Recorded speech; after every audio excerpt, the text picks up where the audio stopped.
Welcome to part 19, I already forgot, 20, something like that.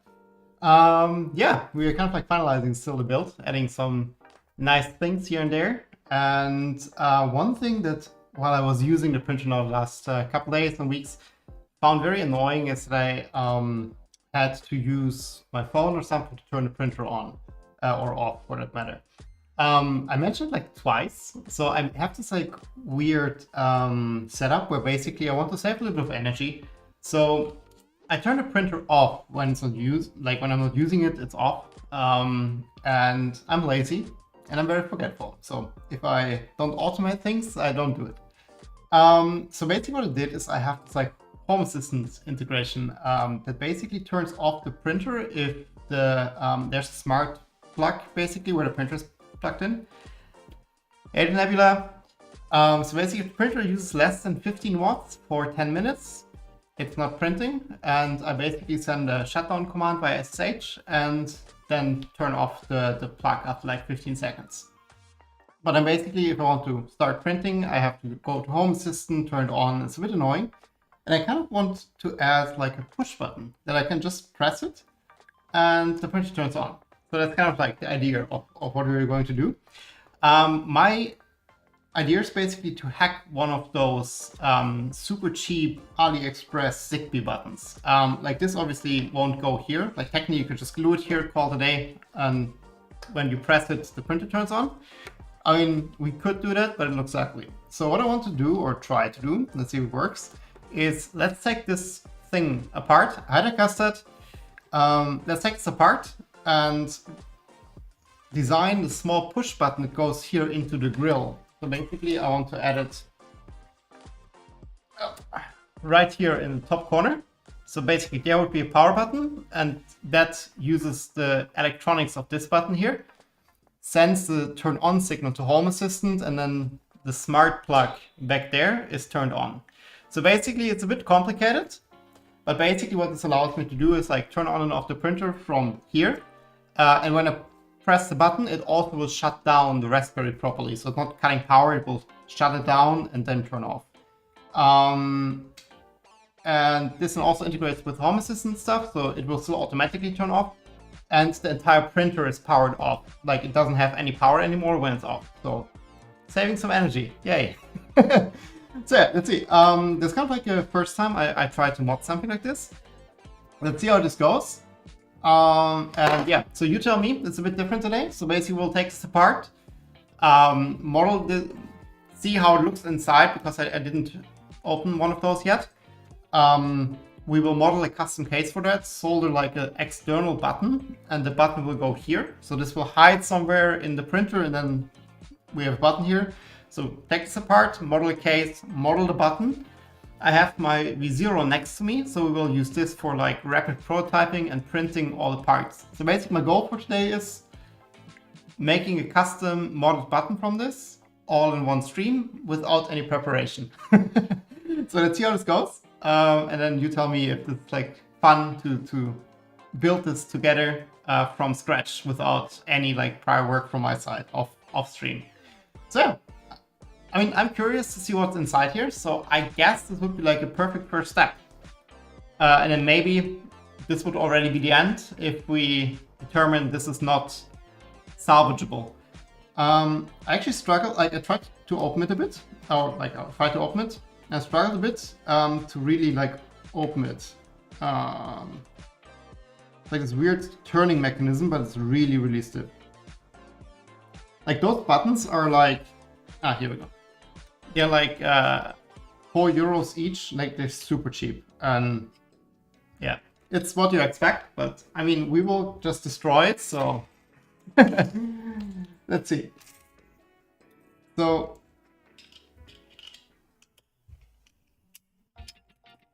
let's just see. I actually like checked that it works. It works. Maybe let me just show you what we're doing here. So this is a button. You can press it. And if we quickly jump to my Home Assistant, oh god, it already starts again. My browser isn't sharing. Oh, this is horrible. Oh wait, oh, I'm in the wrong browser. Whew. If we use the right browser, it works. Okay, cool. So this is my Home Assistant setup. It's quite crude, but it's doing the job. And if we go to settings and automations, I have a couple of things here. So Charlotte is this Switchwire here. So basically you have this like weird setup here. It's a blueprint. I have the same for the other printer. But basically when it's not printing for 10 minutes, this will like shut off the printer. I have the same for Clyde, which is the V0. And I also, yeah, so basically what we can do is we make a new automation. And the trigger here is a device, and I called this Charlotte power switch, which is, should call it button, but yeah. So basically single click action can run some automation here. And then later on, this will turn off the printer, but just for now for testing, let's just add some random 2-second delay. And if I now save this and I press the button, hopefully, so here you see triggered. So this basically ran now this very useful script that waits 2 seconds and doesn't do anything. So this is basically the idea. So if I press it, we can now create some home automation script here. And this will later then turn off the printer.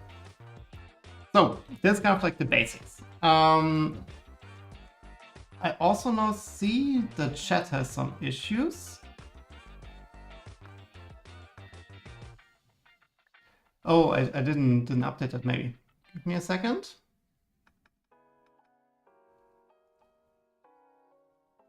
So I see people sending messages on the side, but it doesn't show up on screen. Let me quickly fix that.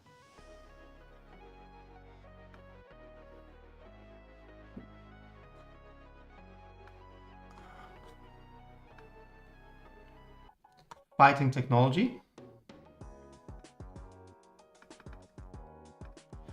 Let's see. Oh, now something shows up. Oh, it's just misaligned.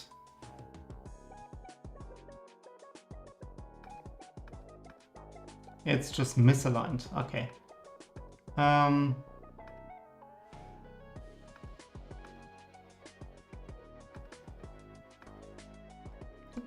not what we want.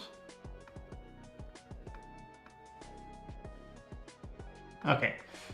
I guess, okay. We have to live with this now. If I change it now, it'll make it only worse.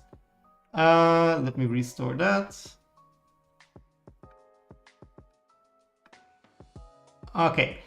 Katza, the auto shutdown after print should probably take into account temperature, because after printing with PLA, you might get a clock because of the heat creep. Yeah, technically you can do that, but the automation doesn't have any HTTP requests yet. So what I can do later is I can actually like query the Moonraker API to check temperatures. But actually it's like the rule is I had it at 30 minutes, at the moment I have it at 10. So the printer must be below 20 watts of power usage for 10 minutes. That means as soon as you start heating the hot end, it will be above 20. So it means that for at least 10 minutes, it must not have heated the hot end, or the bed for that matter. So basically, the printer has 10 minutes to cool down. So it should be fine, I guess. Like, the time can be changed, but I use this now since 2 weeks, the automation. Like, not the button, of course, but the automation to shut it off. And I never had issues so far. So it seems to be okay. But yeah, it's a good point. Like, the heat creep after print is definitely a thing. Okay, so now we saw this works. We can trigger something, so let's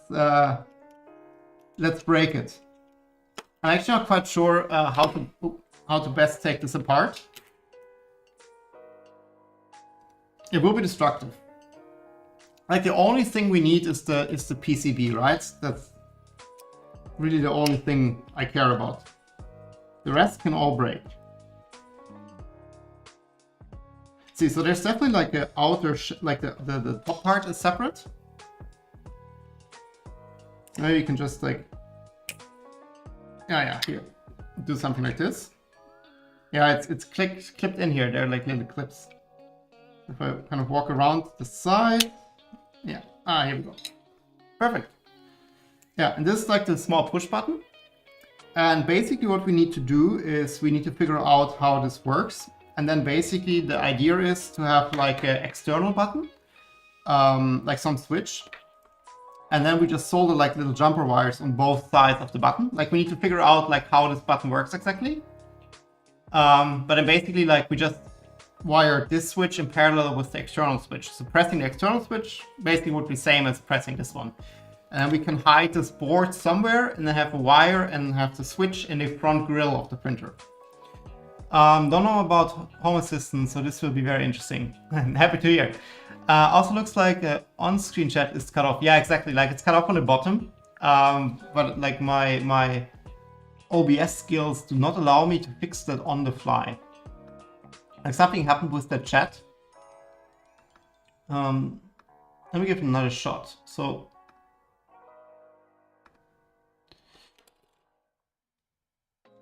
because this moves the entire chat window.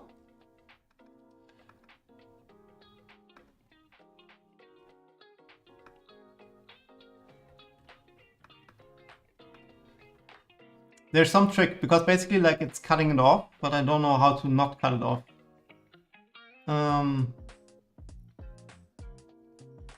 Yeah, I would keep that for the stream. It's a bit annoying. Sorry for that, but the word about chat and OBS doing OBS things, yes. I think the problem is because the chat you see on screen in the stream is actually like a web browser capture of, well, not capture, but like a web page. And it usually has the chat bar, like the input bar on the bottom, and I cut it off, and seemingly something changed on YouTube side. So that's why you why it changed. So let's see. Okay, let's see if we can get this board out, but I think it's just, yeah, it's just clipped in. Like I don't see anything. Oh yeah, it just comes out. Just carefully, yeah. Here we go. Cool. So basically, this is our PCB, and we will create a small 3D printed case for it. I think the only thing we need to pay attention to is that this, obviously, the white part here has this little nose that holds the battery in place. So basically, our 3D printed case has to have the same clip at the same position to hold the battery. So yeah, now I guess that would be like step one. Let me actually shut off the printer, because then we can poke in the electronics a bit. So just to quickly show that. So this is in the wrong browser again. Automation. So this is automation. Oh, it doesn't show the steps, I think. But if I just quickly run this, then we jump to traces, maybe? Oh no, it doesn't show it. But yeah, there are like a couple of steps. Like it first checks the power consumption. So if the printer is still printing, then we don't do anything. And then it sends a shutdown command via SSH. Then it waits 15 seconds, and then it just cuts the power, basically. Hi there, Bill. Oh, no. I had Big City Tours. For some reason, I read Bill. Yeah, and then the fun thing is, I have this like toggle here, and this toggle triggers the same automation. So basically, if I press the toggle, it will, in this case, not turn the printer on. But if the printer is on, it will also check the power consumption. And if the power consumption is too high, it will not do anything. So this is like virtual toggle, basically. And the virtual toggle triggers the automation. And only if the virtual toggle says like, yep, it's okay to shut off, it will shut off the physical toggle. And oh, there are those like weird interactions you can do since the last macOS update. So if you do this, yeah, it does stuff like that. And for some reason, it keeps turning it on the entire time. Like I have to turn it off that every week. Yeah, so it's quite a cool setup, I think. So it's basically just like for me to like power off the printer properly and also like some protection. Because those toggles are also in my Apple Home app, for example. So yeah, cool. then let's quickly see under the hood, like where we can install, or like where we can hide that. But I think it's most likely we can just use like double-sided tape and just tape it against the deck panel. Oh yeah, and I have a second one that is meant for the V0. So if we have success with this one, we have to build the same thing again. Would have been smart to like unload the filament. Not sure if. Okay, we'll deal with the rule.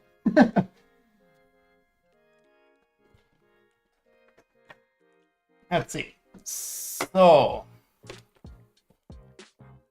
to be honest, we can just flip it on the side.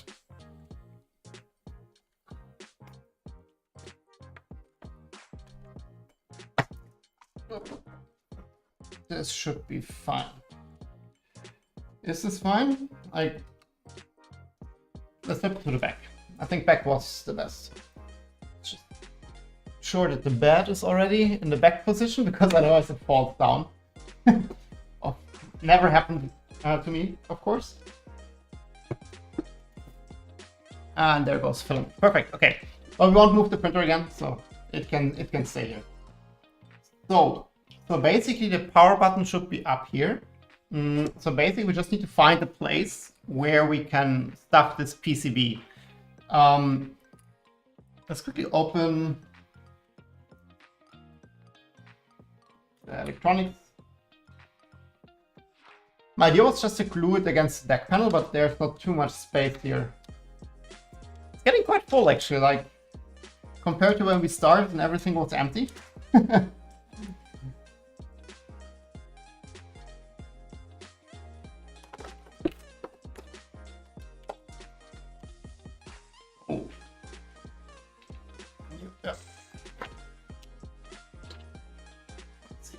Draw that all up here. I think those we didn't tighten last time.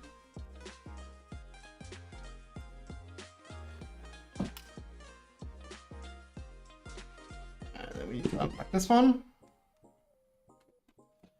Here we go. Okay. So where can we put that?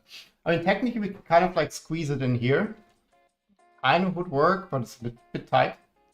The other option would be to just put it here on the side. I mean, that would work. I mean, we can technically also squeeze it on the DIN rail. That would be like a bit specific, but... Which way? Because we can kind of like move this down.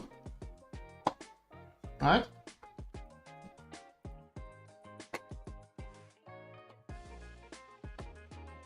Right. And then we have like a little tiny spot there on the DIN rail, just like at the end.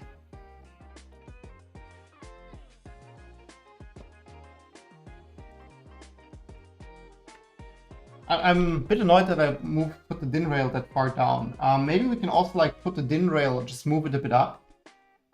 Because this is just like taped down with double-sided tape. I mean, this would be like the technically nicest solution, to just have it on a DIN rail. The other option is to move the DIN rail just down and just double-sided tape it up here. Because like, if I build this now, right, like this also needs to go in the other printer, and then we don't have DIN rail, and I don't want to do the casing twice, ideally.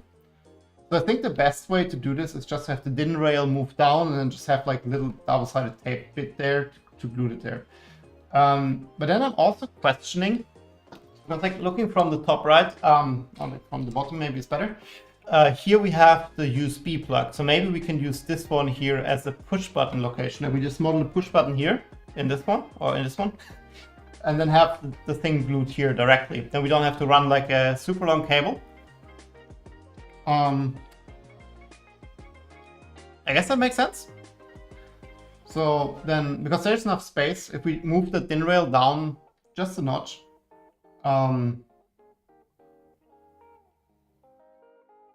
then yeah, I think it's a good solution. Let's do the following. We need to ideally have a photo of that, I guess.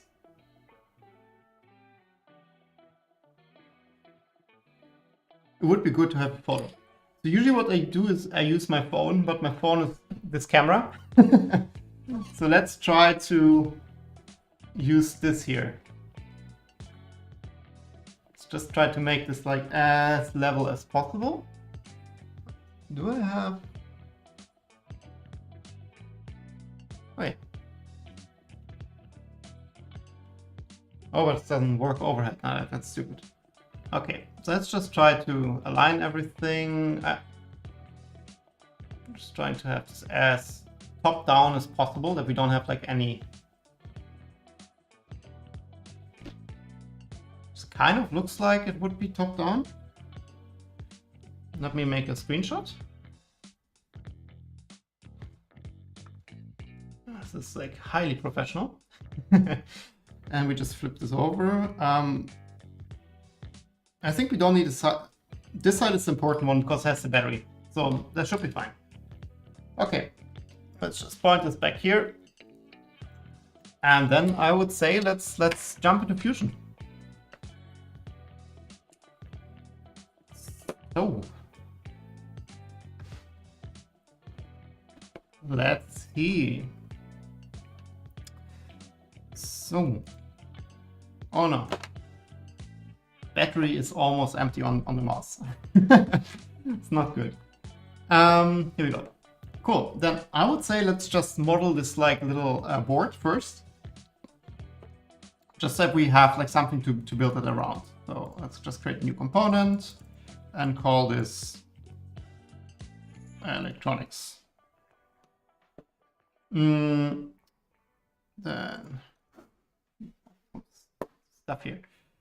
Let's create a new sketch.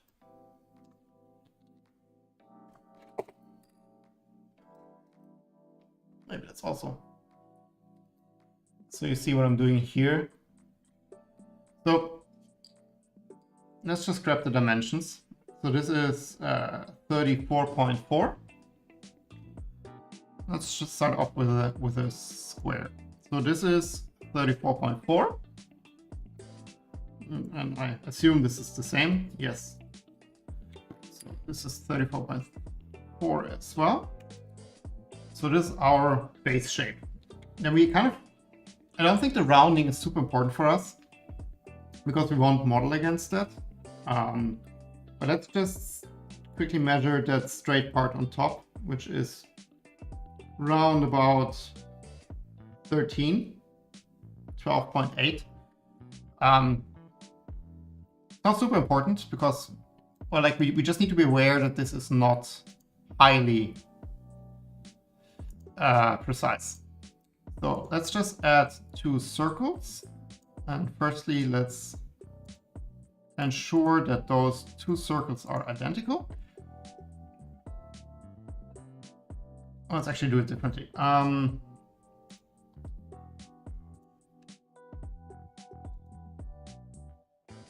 Let's just have a center point. 1 point. And then we can just ensure that this is in the corner. And let's just snip the rest of that. Okay. And then we know that this distance here, we just measured is 12.8. So it's 12.8 divided by 2. Now we can just take this and have a circular pattern around the center. Okay. Let's see, can we...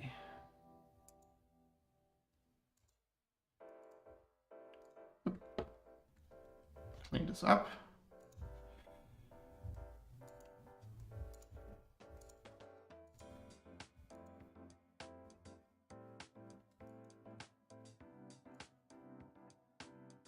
Okay, so now everything is blue, which is not good, of course. It removed the overall dimensions. So let's just put this back in place. And we can just move this onto the center. Let's see, so this one...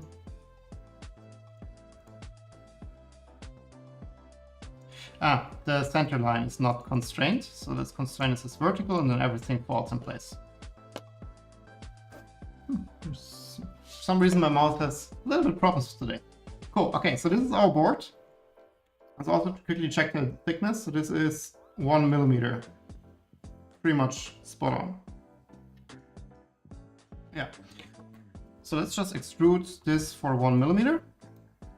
And this would represent our little board here. Now what we can do is we can insert a canvas.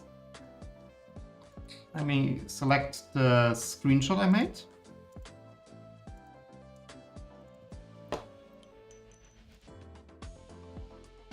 And now we can just, I know there are better ways to do that, I just kind of forgot. You can like put 2 points on the picture to let Fusion scale it perfectly. It's just like for us to like eyeball.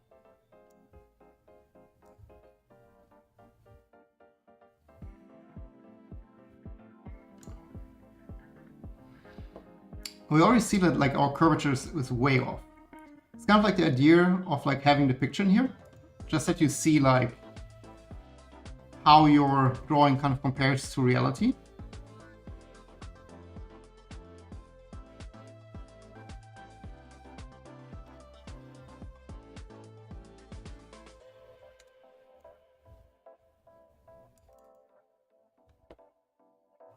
Let's just make this like versus slightly bigger.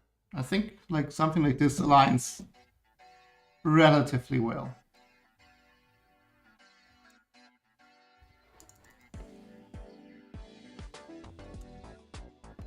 Okay, then we can already see like the shape is way off. So let's fix it. Hide ballistic tag.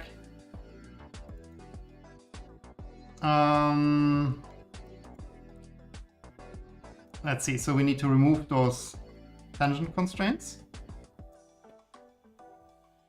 How do we do that? I wish I wouldn't have deleted the corners.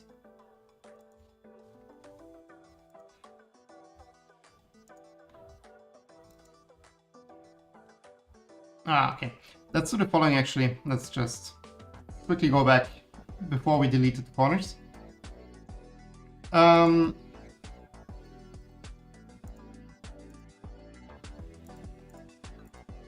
Here we go. So we know that this is not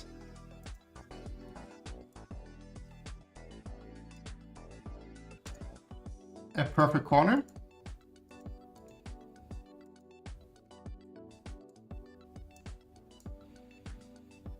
So this is more like a situation like this where it's cut off. So let's just keep this as a square for now. And then we do the extrude for 1 millimeter. And let's just throw our canvas on there.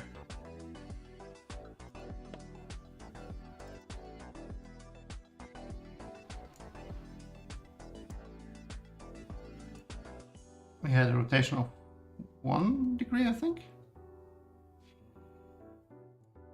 Let's see.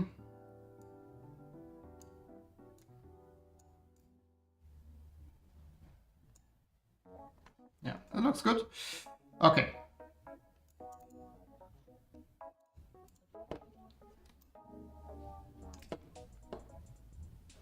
Okay.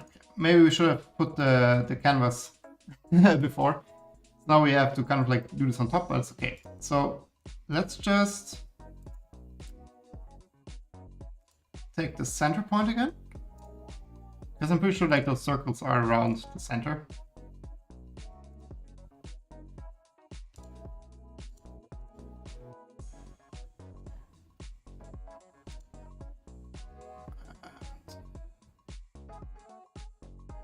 So it looks like we have a 30. Oops. Let's just put this at 36 or 37. That's a bit too big. 36.5. That looks good. And we can just use this to remove the excess.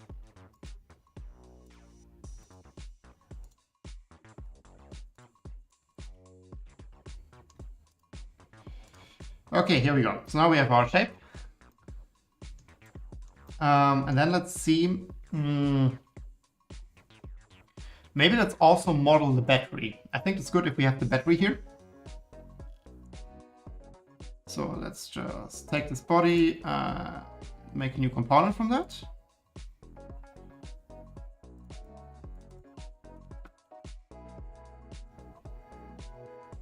And I make a new component and call this battery. Okay, just make a new sketch, and then we know the battery is 32 millimeter in diameter. No, 20 in diameter, right? Yes, it's 20 millimeters in diameter. Let me see how I can measure the thickness without shorting the battery.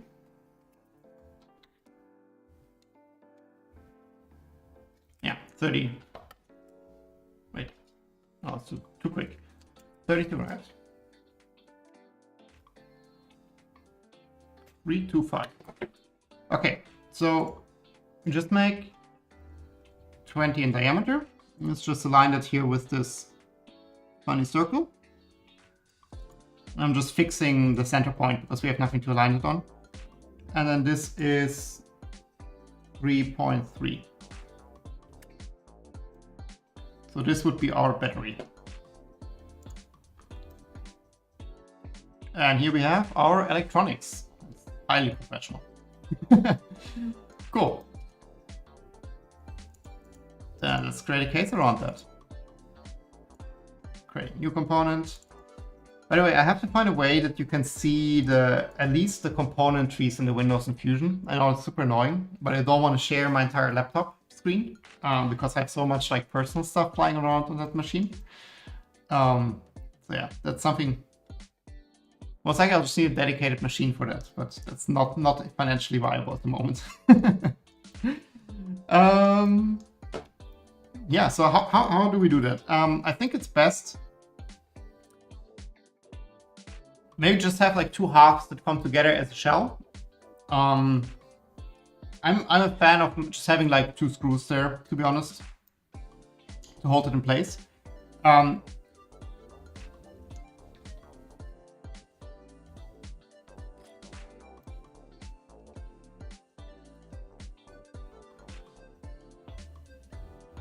Yeah, I think that would be good. Let's see.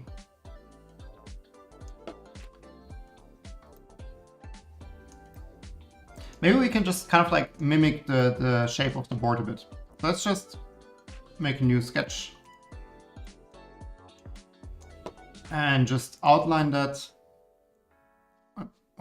First we project this and we create an outline. Let's make this quite generous, like 2 millimeters. It needs to have, let's say 2.2. And let's make a second one. Yeah, 2.2 is fine.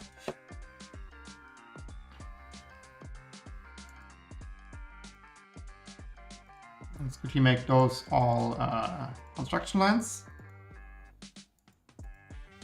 Okay. Then let's extrude this. So we need a bit of space below the board, right? Because we have like electronic components here. And there's actually also the button, which I don't want to unsolder. So this needs,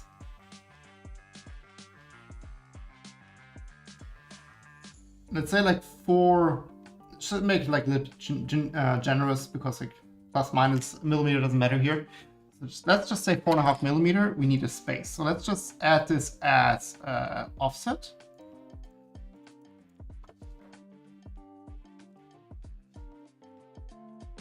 And then we say to object, and I just reference the top of the battery, but also there we need like the shell, of course. So let's add another offset of 1.2. Perfect. So now we have like this like box around the electronics. Then let's just slice it in half basically. So what we can do is maybe we can just like slice it on top of the board I mean, technically, there's nothing we need to. Here's the thing, like, we don't need to have anything. If we just like squeeze it together, right? We can just let the board. Here's my idea. So we just slice it in half, basically the case we now have, and then we just let the board sit on like two like steps basically on the outside. So electronics have like all the space they need, and on top we just push the board down with the lid of the case basically, and the battery is also held in place by the lid. And we have basically like super simple case. We just then need to have, at the moment we don't have any space outside of the board to screw like some screw, but that should be like the easiest to do. Here we are. I think the chat got moved on. Yeah, exactly. There's something happened with the chat, but I tried to fix it. But OBS is not having it. Like something changed. Well, let me quickly.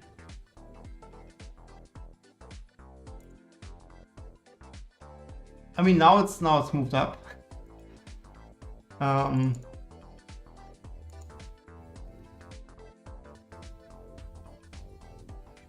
So something changed with the CSS, I think.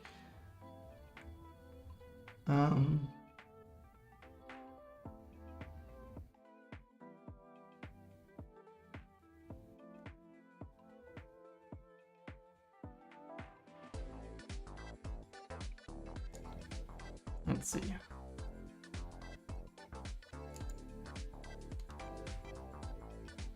Yeah.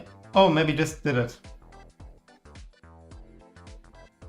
I think now it's fine. Okay, I'll remove some random CSS. Like I have some custom CSS rules.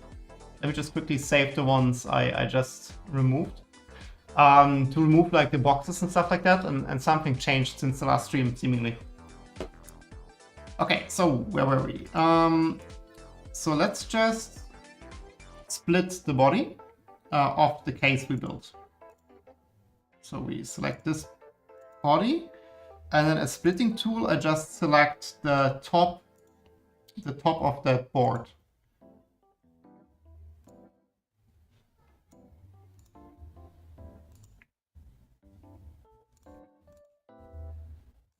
Here we go. Okay, now we have like the top and the bottom of that. And then there's this really handy shell tool, which we can use.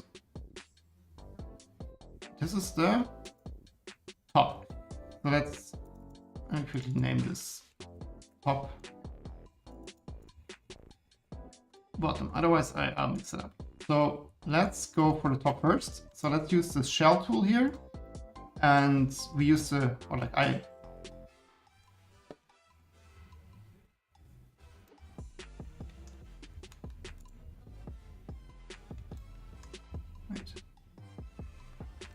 Oops, it's doing something weird.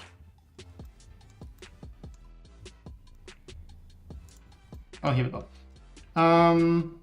Shell. So I select this one, and then it's 1.2, and then it just creates like a shell around that. This was the top. Let's do the same with the bottom.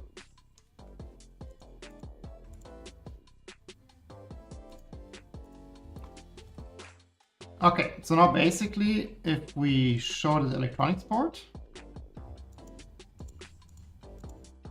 this now sits kind of in here. Like there's no gap. Oh, that's sad. Okay, let me also quickly make this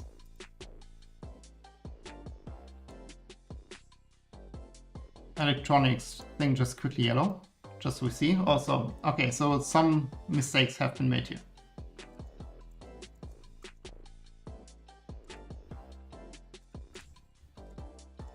Wait, didn't I?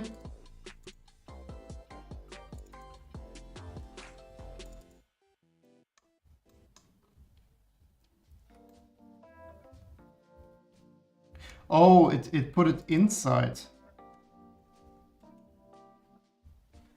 Yeah, now I get it. I accidentally made the wrong thing, construction lines.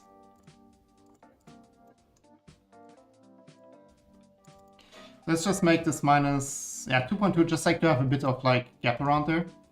And then let's set these as construction lines. Here we go. Okay. And then this one now has problems. That's fine. Here we go. Yay. That's what I was planning to.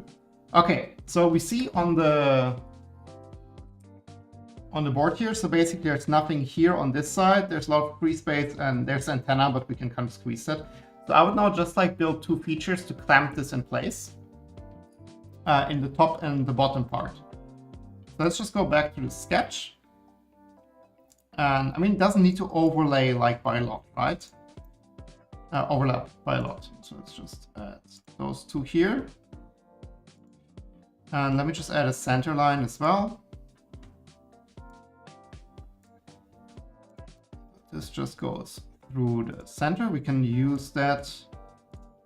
I mean, we could also have a mirror, but we can just use the symmetry. So those two lines are symmetrical along this middle line. And now I would just use this distance here.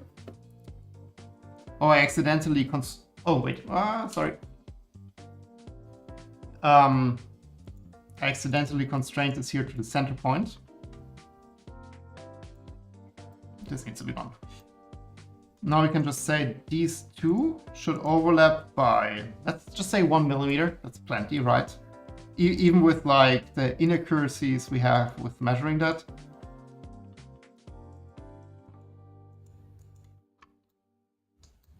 Cool. Now like those two are both constrained. Perfect. So then let's do the bottom first. So we just select this like new feature here. We extrude those two. But we need to do this below. Oh.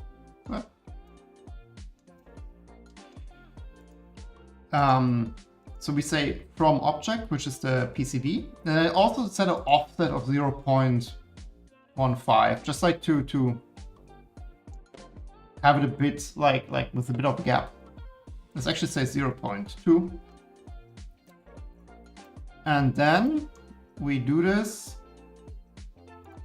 to object, and then we just select the bottom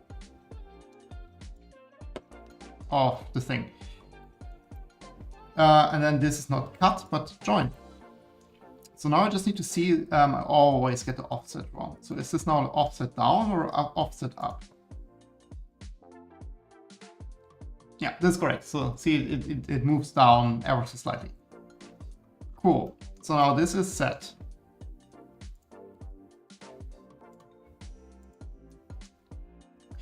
Let's quickly do like this in where is it? Section analysis, and we can just look how it looks like inside. And this is fine, but we don't have any gap for the battery. So looking at this thing here, where did put the battery over here? So I mean, it looks like the battery doesn't sit super flush, right? There's a bit of a gap under the battery because of the contacts, of course. And there's also like those little like lips going over, but I think we can ignore that, to be honest. So what I would do, we just need to quickly see like what's the gap here. Let me just try to not short something, but this is roughly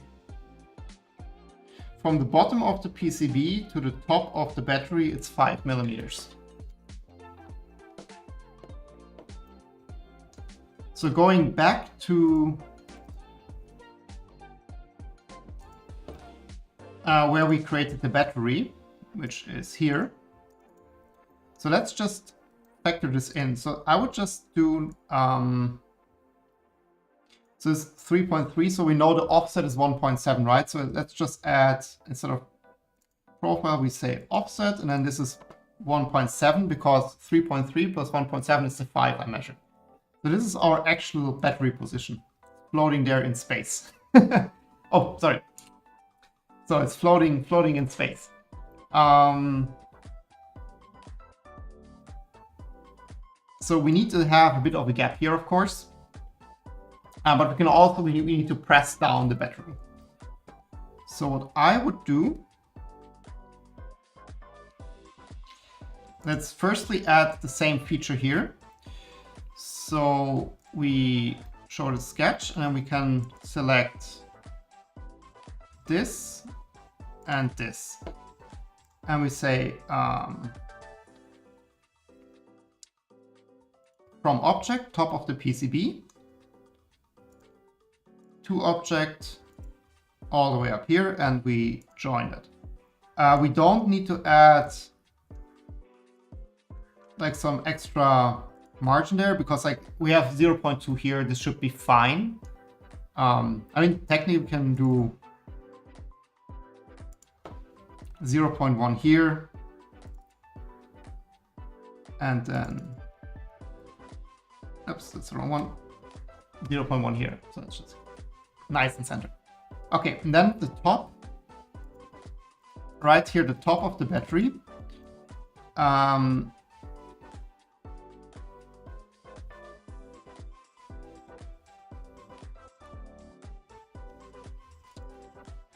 Let's just add maybe like, I don't know, 0.4. Oops. 0.4 just as a gap between the battery and the top. Okay. And then what we need is, let's just do that as a separate sketch. So let's hide the bottom. And we can also hide electronics now. So actually, let's quickly project the battery itself, that we know where the battery is. Okay, so this is the battery. We do have, now the question is on which side. So we have this like, hey acrylic, we are building on and off switch for the printer. Which will like control the smart outlet the printer is connected to. And this will go into the like electronics. I'm just like building like a small casing for this like Zigbee button. So yeah, so basically we know left or right, we have this like little lip. So I would just like try to like squeeze the battery on both sides, but leave that free. And we don't have to think about which side is which. So let's see. So let's just leave like 0.5 millimeter of like space here. And then I guess we can just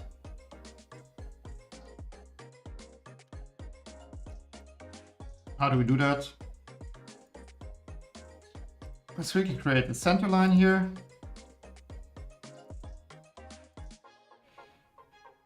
And so basically I'm just looking at creating some feature. Let's create like a second one of those with 1.7. Now we can just connect those here.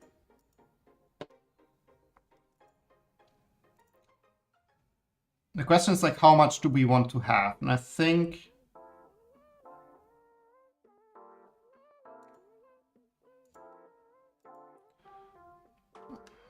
let's just make it a nice number, 7.5. And then let's just mirror this line on that line. And then we can extrude those two things.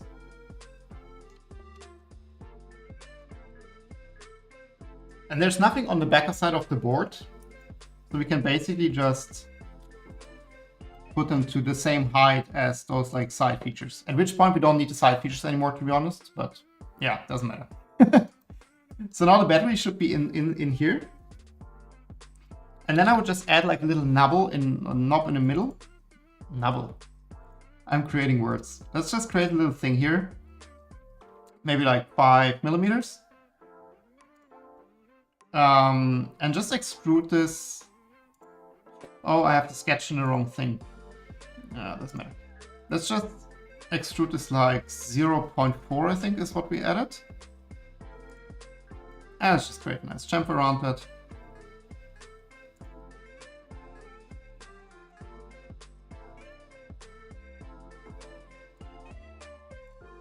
So,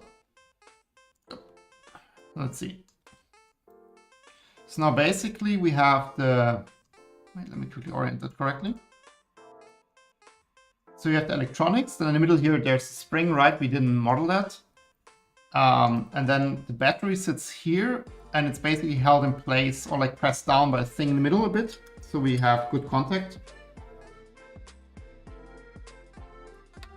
And there's enough space for this little like lip around.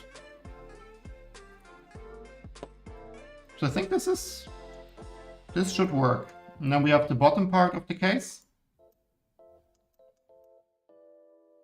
So the only thing we now need to figure out is A, how do we hold those two sides together? So that's something we still need to figure out, right? And then we need like one small hole where we can like trace out the little cable we have to bypass the button here.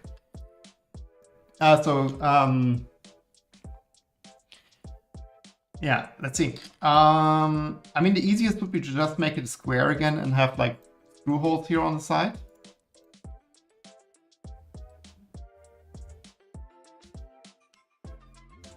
I mean, how tall is this now?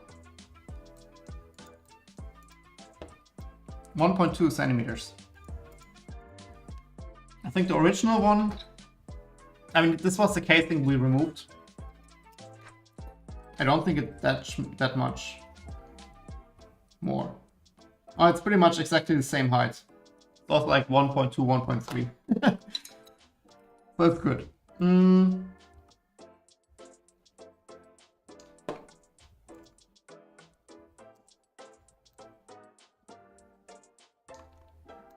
Yes, it's a shame. I mean, there are like small holes here in the PCB, but it's like not really like... It would be nice to just like have like 2 screws go through the PCB. Then we had the minimal footprint. I mean, we could make some snap feature. That's always an option, right? I kind of want to have just a simple screw. I like screws.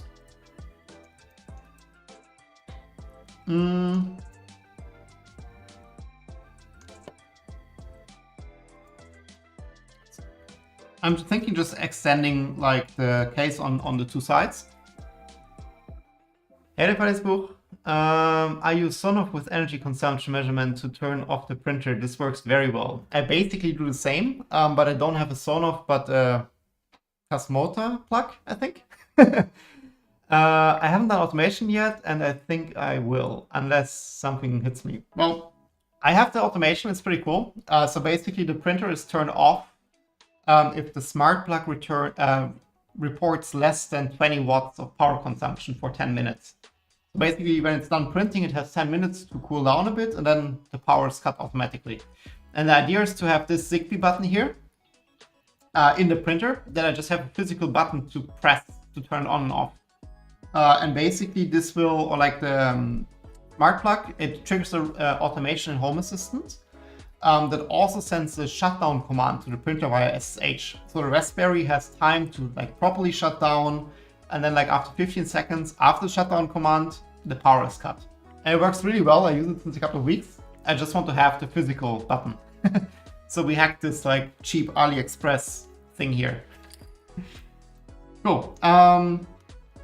Yes, so let's just add like, make it super simple. Right, this is not the sketch I'm looking for. This is the sketch I'm looking for. So let's just add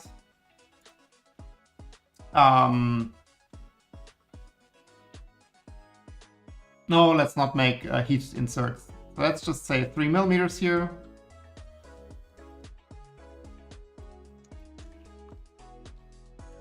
And I think this is perfect use of like those super standard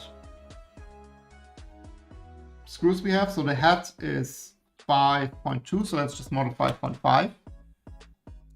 So let's make a second one here with 5.5. And then let's let just the outer one touch the shell, and then we just make sure that the center of the two is aligned with the center line. And then let's just make another center line here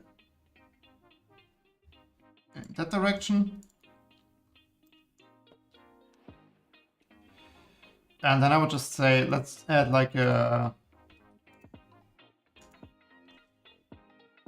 1.2 millimeter wall. A lot of circles. But I hope this will make sense in a second. So we just like model this all like this.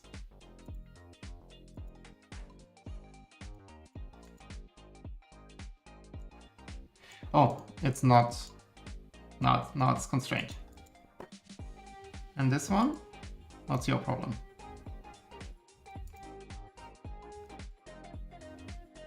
My mouse is not really cooperating. Maybe I should quickly swap the batteries. Let me quickly swap the batteries of the mouse. It's good that you mentioned turning off the Raspberry Pi and then cutting the power off. I've always done it the hard way. Yeah, well, the problem is that so I never experienced it myself. That's just like hearsay that I heard from the Octoprint community. If you pull the plug on your Raspberry too often, basically the SD card can corrupt over time. Basically, you can just kill your data. I mean, worst case, you just have to make a fresh install. But yeah, it can corrupt the SD card, so it's always good to just let the Pi shut down, you know, like write all the files to SD card and then do it properly. Do you know about the Voron Construct 360? That's an awesome plugin for Fusion 360. I do not know about that. I just recently came across the repository. Let me swap the batteries and then we'll quickly check it out. Give me like 5 seconds.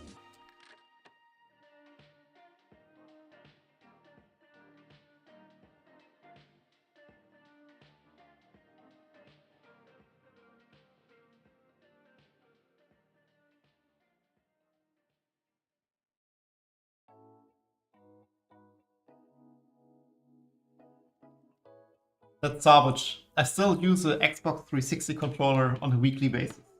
I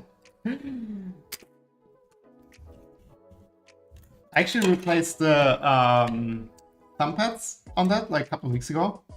That was the only complaint I had. Like the thumb pads were like super worn out, and I swapped them, and I don't see any reason to get a new controller. I always do this wrong. No, this is right. And this goes in that way, yeah. Oh, and for this mouse, I replaced the buttons in here, like the click thingies.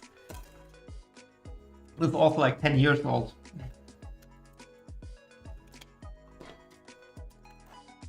Cool. With the plugin, you can use models of other repositories, and there's a Voron design screw insert and other useful models for construction. Oh, that's cool. Actually, what Fusion added, you see it's kind of up here. They now added the fastener library. You can pull screws and stuff from there. It's also really cool, but I definitely checked it out. My Raspberry Pi 8GB works from NVMe disk via USB 3. Nothing has been damaged so far. Oh well, that's even, even more advanced. But yeah, basically it's like, do you remember, I mean, macOS still does it, but also Windows, like if you just pull the USB flash drive out back in the days, it always told you like a warning to not do that. And that's the same reason. Basically, like if you do just pull out, there's no guarantee that all the data is written to the disk, and then you can just leave the files on the disk in a corrupted state. And it's the same when you just pull the power of the Raspberry. You have no guarantee that everything is cleanly written to disk and that you don't have like half-written files or something like that. Yeah, same concept basically. Yes, where were we? We wanted to extrude this here. So basically, let's extrude this completely. Let's do that before we split the bodies, maybe. So, because then this is also split. So we extrude this outer section completely up. And then we have this inner section. And we distance to object. Oh, well, that was not what I meant. Now let's just do this two sides.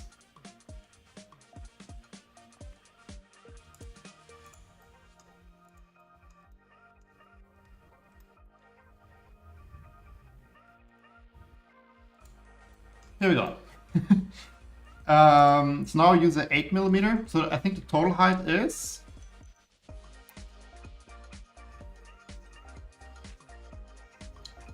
10. To be honest, let's just... So this is like 3mm. So let's just take this inner circle and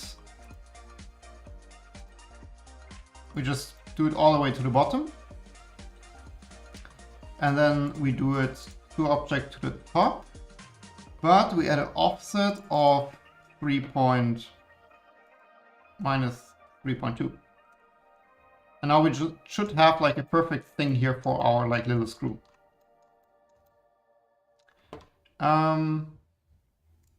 Then let's actually do the following. We just create a mid plane just through the center of that thing. And then we can mirror features. And we just mirror the 3 extrudes we had. And we mirror that along this plane. And then we get the same thing here. Okay. Now if we continue. Oh.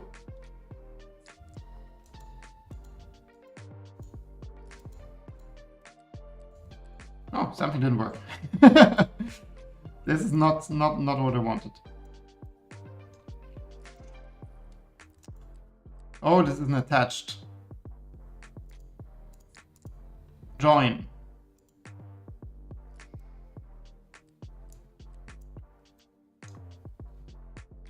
What's it doing?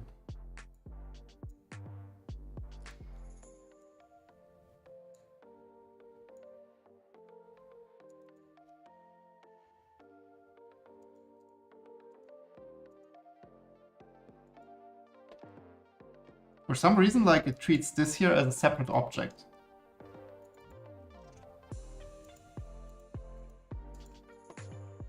Okay.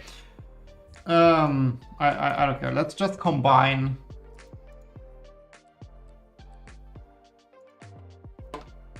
Here we go. Then we split. Then we have now our top and bottom part.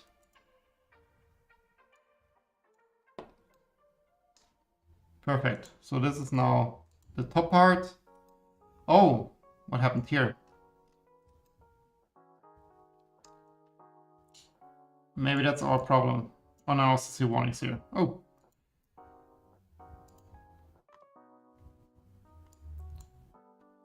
So this is fine.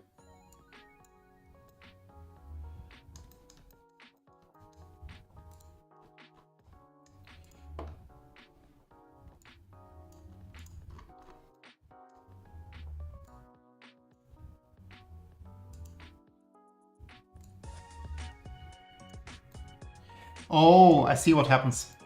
It's now here when we create the shell, it does something weird here. We don't want that, of course.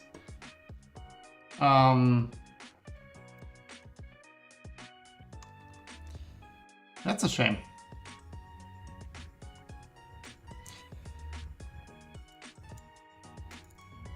So then let's just keep this as a separate body for now.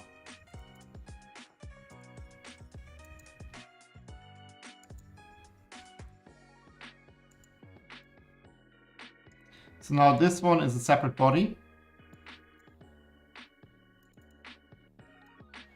This one is joined with that body, that's fine. Then we mirror that over, and now we don't combine it, please.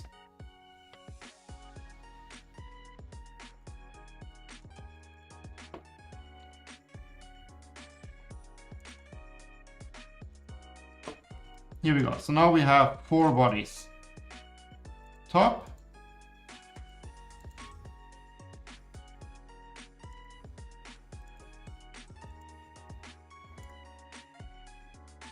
No, wait. What's going on? I don't understand why this is like, you don't see it, but it shows up as 2. I wonder if you would be good to have a plugin that does like nightly backups of Clipper files and upload them to Drive or something. Well, this does exist for Octoprint. There's a Google Drive backup and some others. But technically, right, like you can also just, I'm pretty sure Google Drive exists for Linux. Like you can just install Google Drive, and then it's just a printer data folder. It will just back up all your files.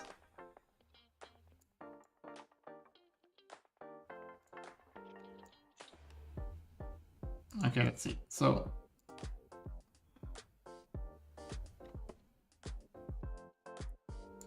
making a bit of a mess here.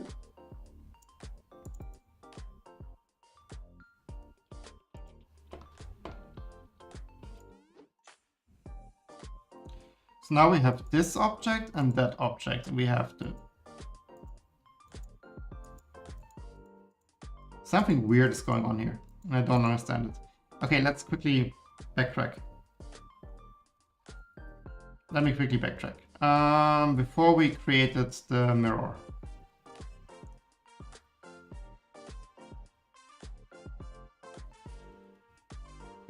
Here we go. And let's just not extrude this for now. So not this one and not the other one. And then let's just move past where we create the shells. And now it's a bit more work, but... So let's just create this one. And that one, and this goes to the bottom. Okay, and then we create this one and that one. Or like only the other one, and this goes all the way to the top.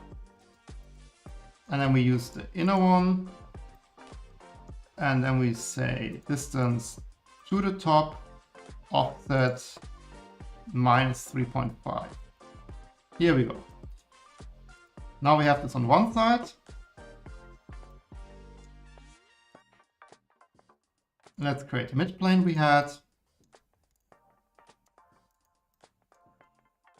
And then we use those 3 features here.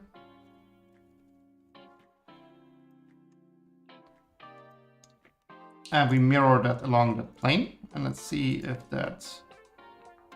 Yes, so now everything's in line. We now have this top part. Ah, wait. This is not attached to top.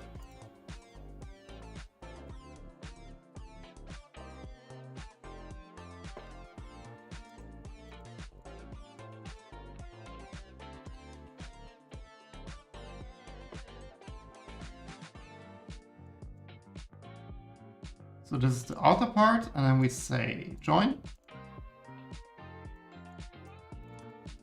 And this is also join.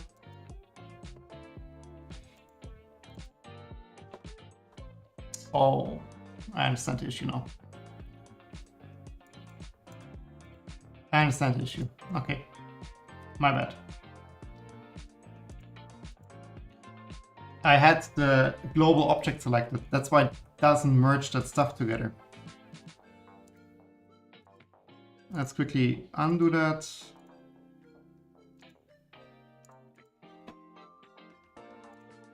Here we go. Let's start again. So those 2 go to the bottom. And we hide the bottom, show the top. We select the outermost.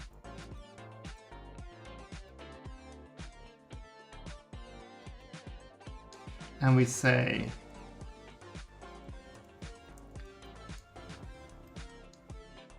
object, and then we say to object,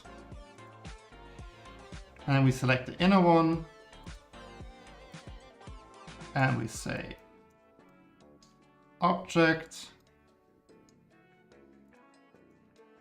to object, and then we have an offset here of 3.5, minus 3.5. Here we go. The only thing we now need to check, exactly, I forgot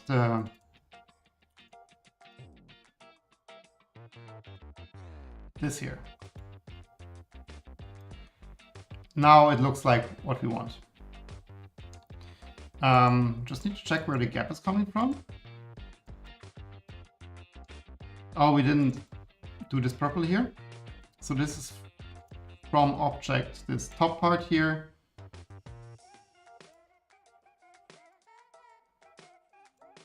Here we go. Now it looks like it's supposed to look. We have top and bottom. Wow, it only took like 15 attempts. So we select, we mirror that.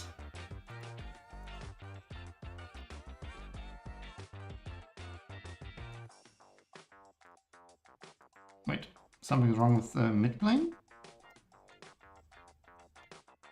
Let's quickly.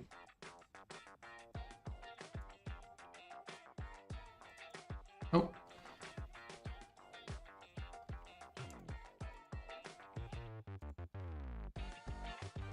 Let me delete that plane again.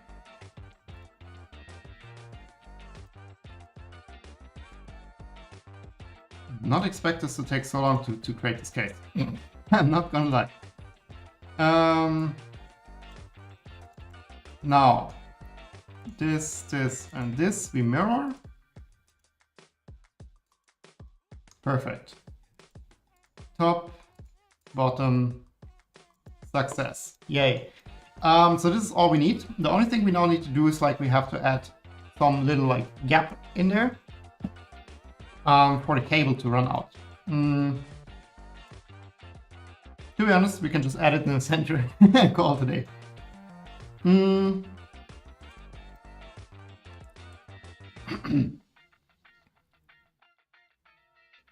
Oh wait, did we mess up something here? We are missing some extrusions, right?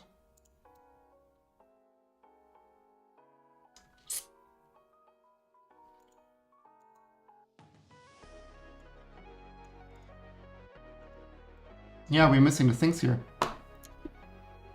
Ugh.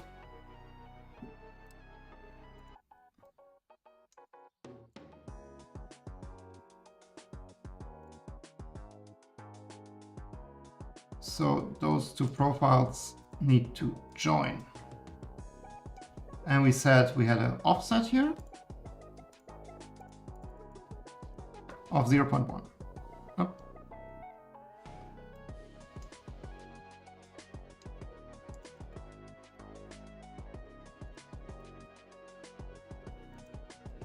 Okay, here we go. Must have accidentally deleted that. Let's do the same for the top part. So from the top to the PCB. Oh, there's some weird error.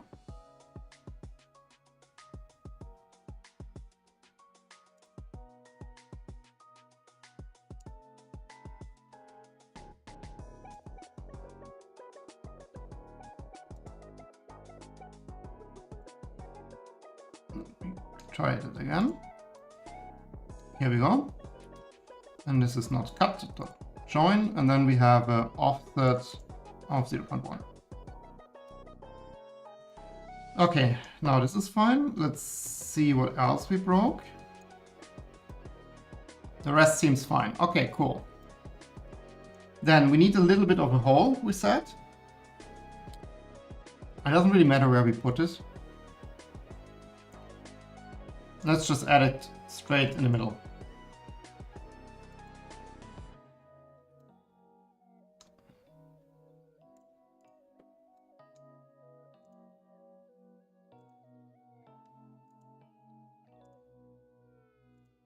How big do we make the hole? 3 millimeters? Let's do 4.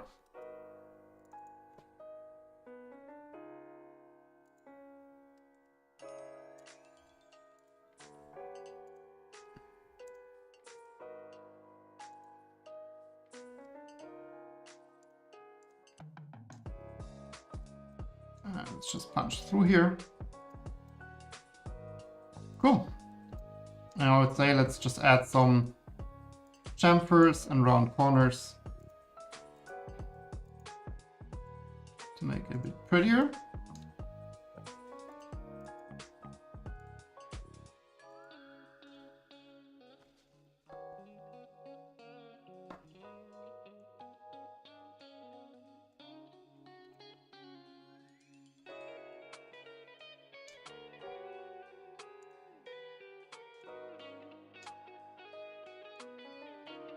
Just to get rid of this like really weird edges here we created. Like this. And then maybe we can even add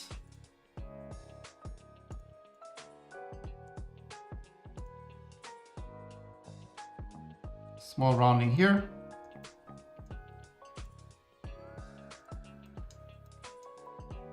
Same on the other side.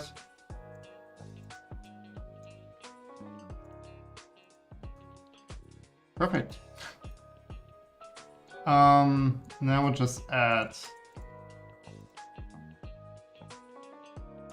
chamfer top bottom.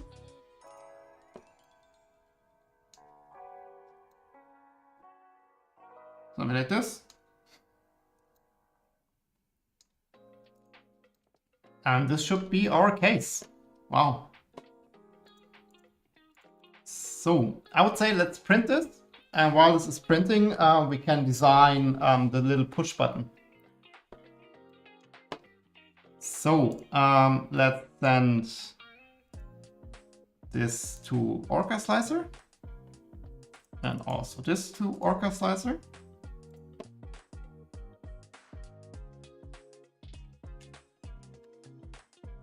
Oh, that did not work.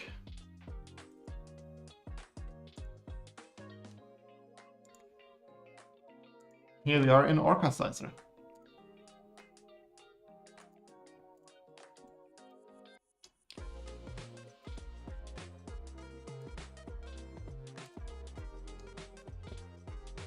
So, let's see, how long will that take?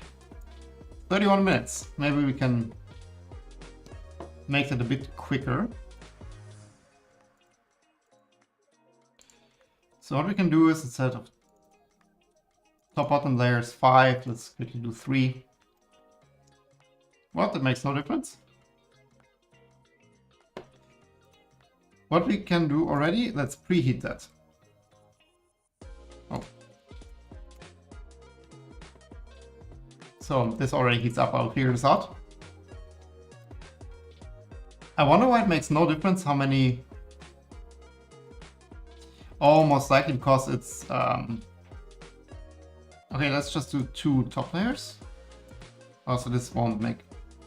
Okay, it's most likely just not thick enough, really. Okay, it's now it added 1 layer with like infill.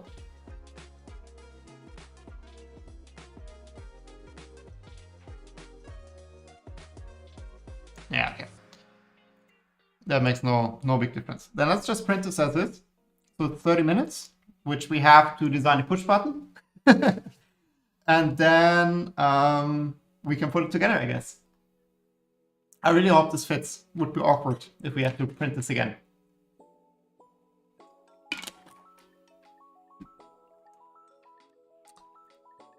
And let's print. By the way, the printer is here next to me.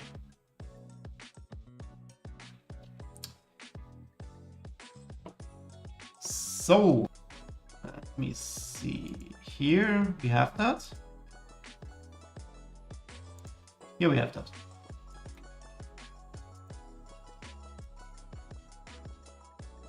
Oh.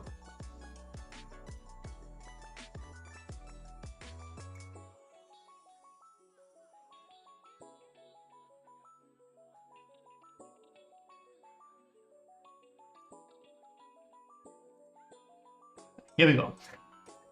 Now there's the browser, and if I show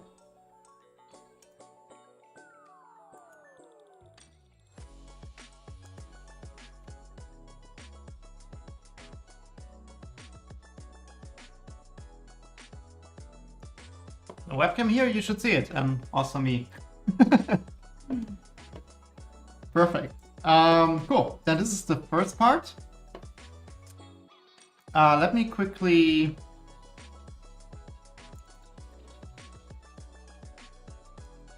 we have the entire Enderwire here somewhere.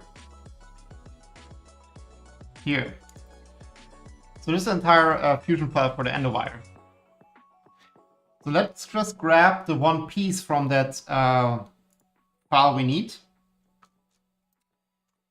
which side is that? The USB port is here. Here. So let's just take this one section here, this piece.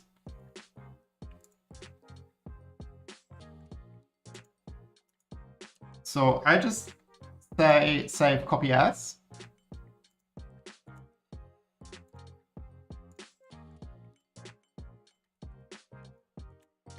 And saved it as a new thing.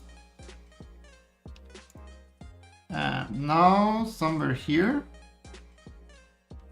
we have a power button file. Now we can use this basically to model our power button. So this one here has the USB-C. So I would just use the one next to it, this one here, and just model the power button in here. So firstly, what we need is we need to decide what our power button would be, right? Now to think about it, that would make total sense. Let me quickly grab some buttons. Give me 5 seconds.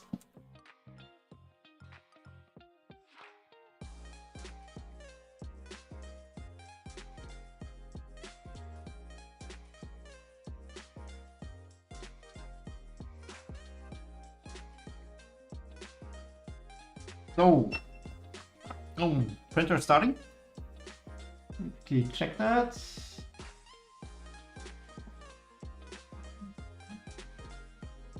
Some gunk at the nozzle. Yeah, we'll be fine. We'll be fine. Okay, so let me quickly see what I have in my magic thing here. Technically, we have mechanical switches, which, I mean, technically would fit. We can make a mechanical switch. That would work.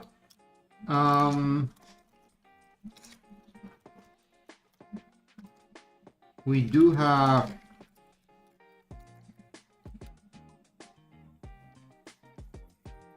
possible to get those out. Like normal switches, but I think those are just too big. Would work. They're still like, the hexes are wide enough for this to just be in there. So technically we can make this happen and just use one of those switches. Maybe that's the easiest because they're a bit bigger. I know that I do have, but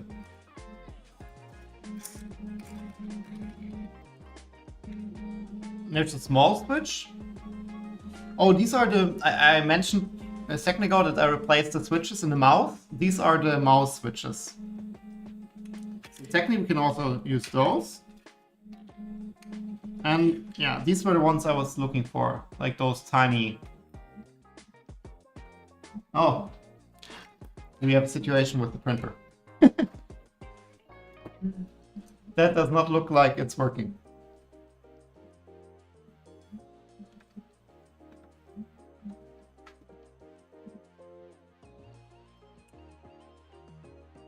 As you can see, this did not work. Let's quickly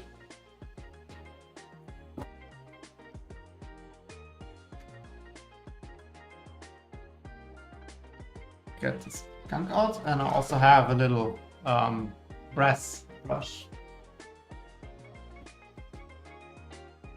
Okay, let's quickly print this again and pay close attention to what it's doing. Oh, yeah, the temperatures this can't be. I'm printing ABS, but I didn't change the filament, did I? So if you print ABS with PLA temperatures, it doesn't work. Let's quickly wait for this to start, then we can stop it again. This happened to me again. This happened to me before, where I printed like actually relatively successful half a part with PLA temperatures and ABS filament. Was not really like a good part, but it did something. See, this should start any second, and we can just stop it immediately.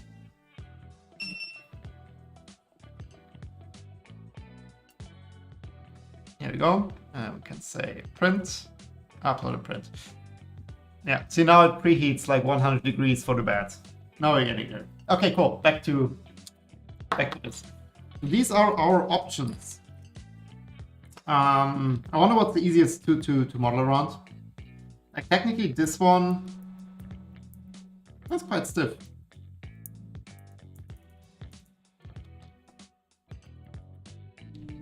I mean, size-wise, they all kind of work.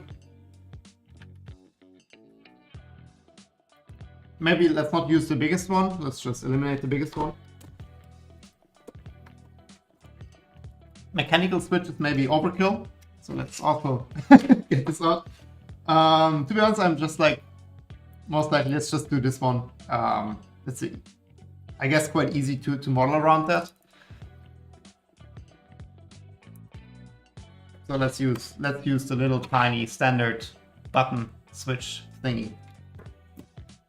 Okay. Yeah, let's see if we can make this happen. So basically we need to have 3 parts, right? So we need something that is from the outside.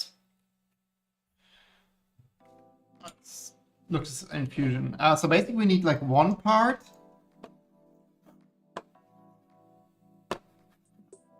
Yeah, something is... Maybe some gunk on the surface here? No clue. Okay, so we need something from the outside and from the back, basically, to have it like sandwiched from the front and behind of the grill. And then we need to have the button itself, right? Like the moving part that kind of like presses down on the thing. So how about we just model it from the front to the back? So we first have our like part from the outside. I remember from the USB port that it was a bit of a pain to model around that thing here.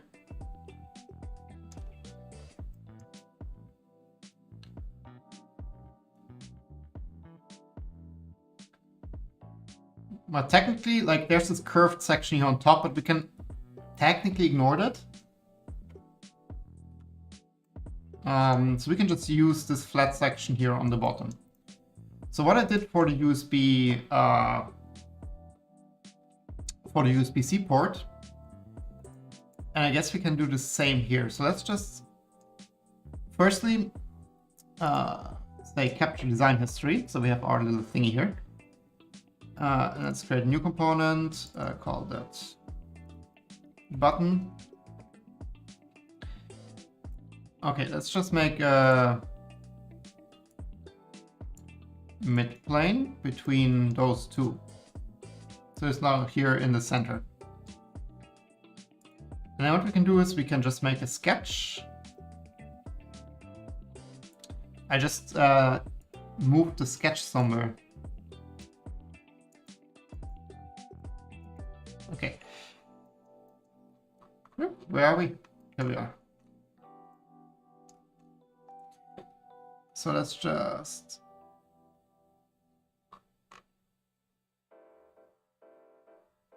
and can use this. So basically what I would do, we just create a teeny tiny lip.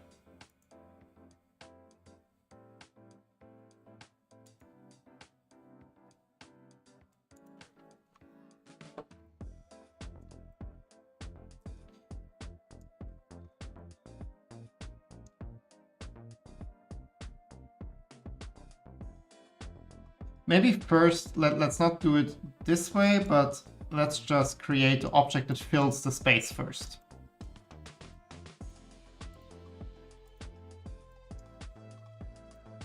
So we just kind of like project these outlines here. No? What? Those. Just so we see like the shape of the thing.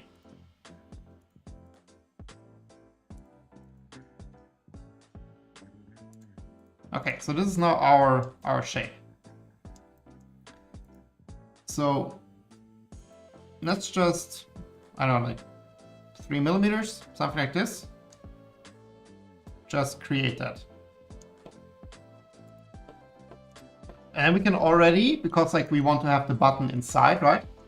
So let's just create an offset here. Oh, this doesn't want to select the entire thing.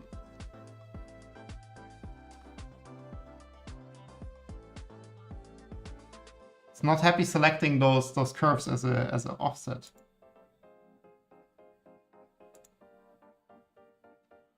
Right, I mean. My idea was to have this like all selected. Why does this not work?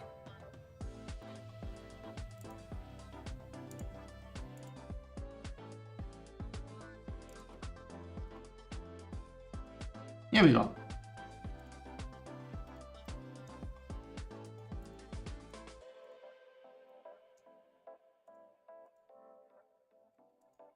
Okay. And let's just, yeah, let's just do 1.5 millimeters. Let's quickly check the print.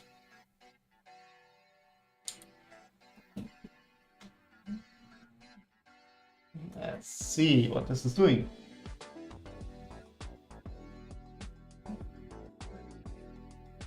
Usually I have the V0 now down to like fire and forget. Like I actually don't check the first layers anymore usually. I just print and then like after an hour I check if it's done or not. And it doesn't disappoint usually.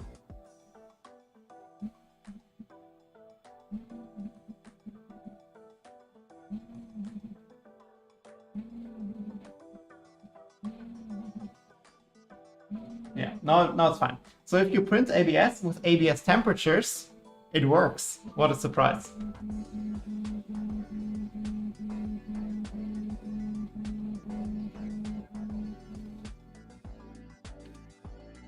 Let me actually also swap my...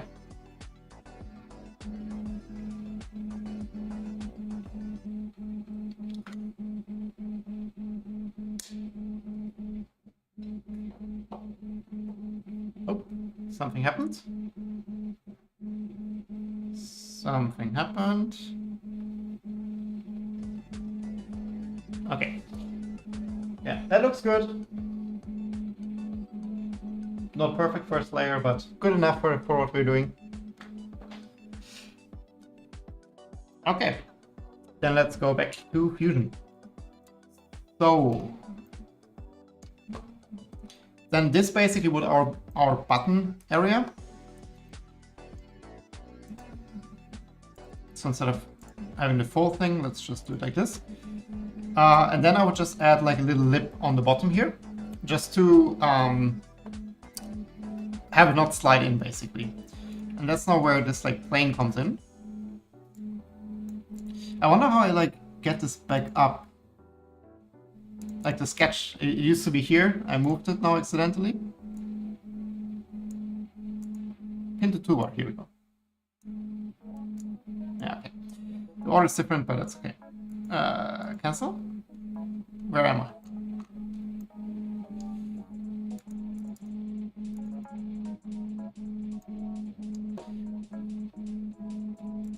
Okay, so let's steal this little curve here.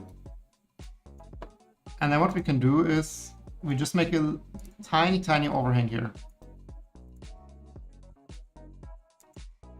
Something like this. Like it's really a very minuscule feature.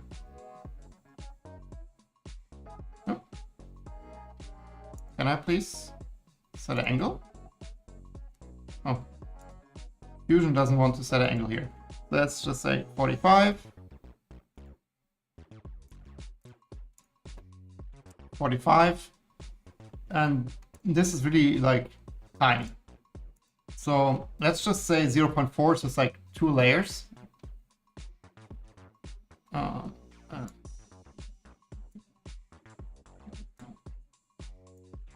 We need to be careful that this is, because this will be printing like mid-air basically, right? So let's just say 0.4.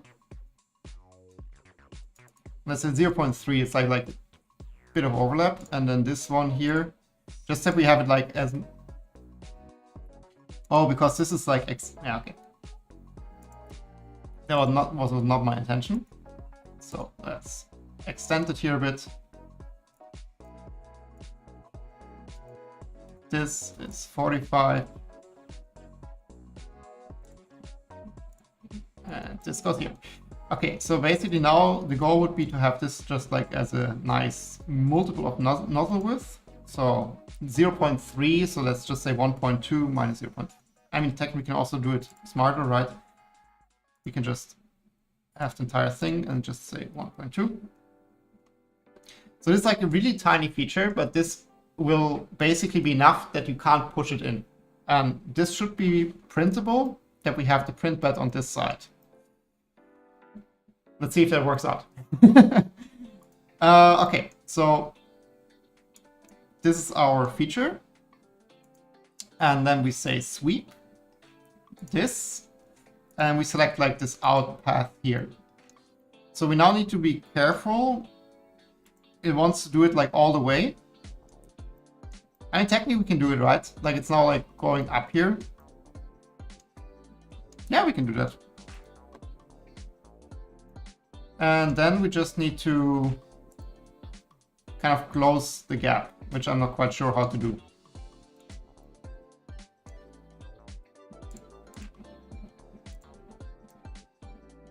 That's not my problem.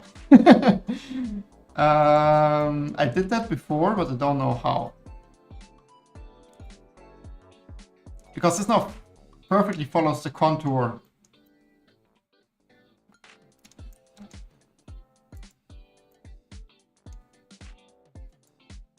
So we kind of need to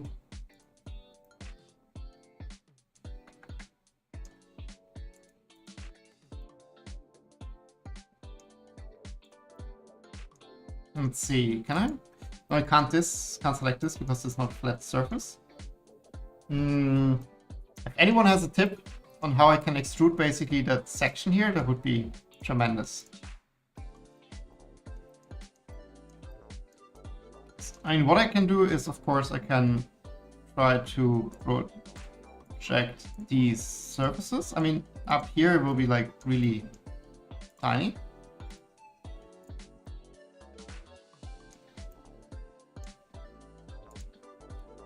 And now I can use this, maybe, to object.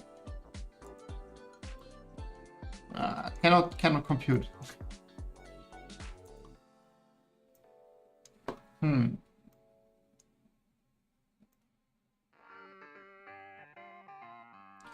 I mean, otherwise we just stop it there. That's also fine. Then the sweep here. Let's just remove the sketch again. So that sweep, we just don't follow the entire path, but we just select the path sections we want, which is up to here, right? And if we now like show this in the body, like this is already enough, right? This won't, you can't push it in, that's entire goal.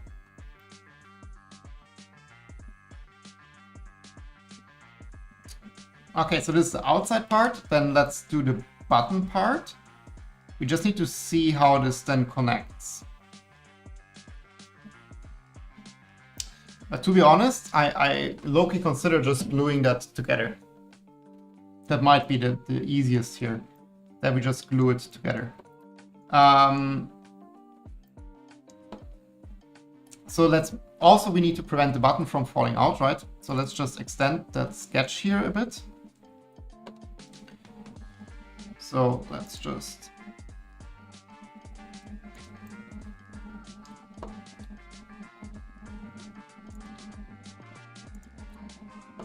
do the following.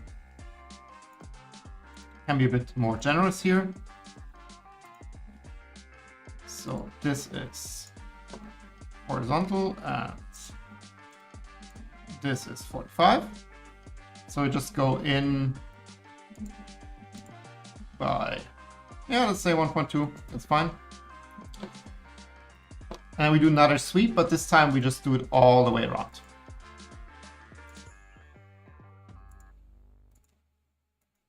So we select this one and we just follow this path around.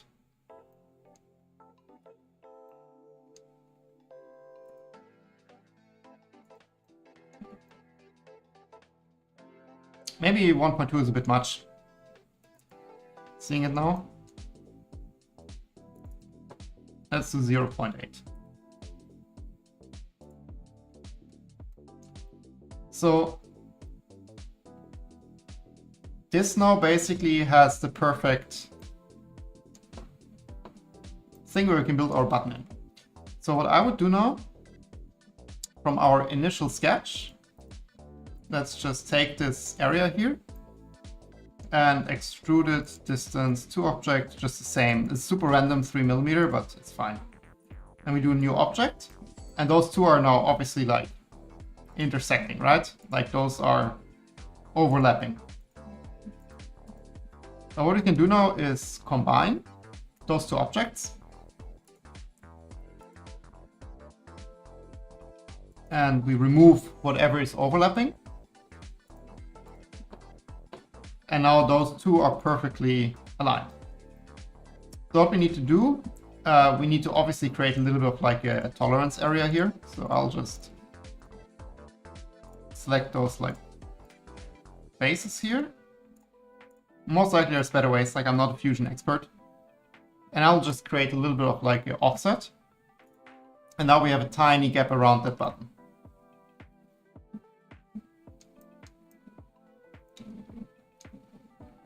So, I mean, we can already also quickly look for a power symbol.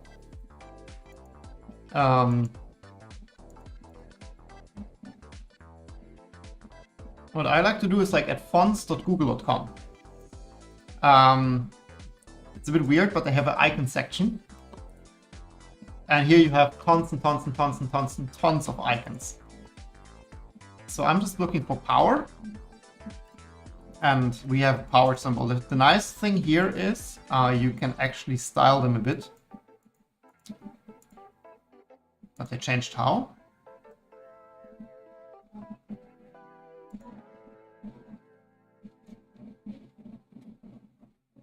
Nope. You used to be able to style it. Now it's gone. You could like change the width and stuff.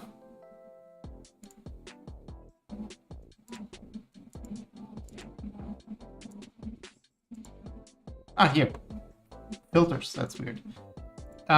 So yeah, you can change like how thick and thin the buttons are. So for printing, I always like to have them a bit like bigger. And I think you can also round them off a bit and everything. So you can really create like a custom icon, which is pretty cool. And you can download the SVG. And in Fusion, we can create a new sketch. So I just create a sketch on the button here. And then you say insert SVG. And then you just select downloaded SVG. And then you have like this massive power button.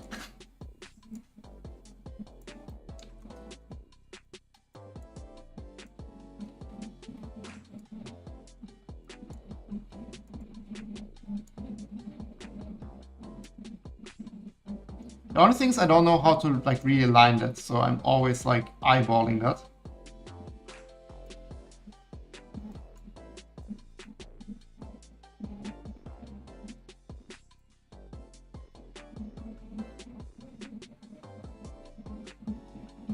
I guess like this is fine.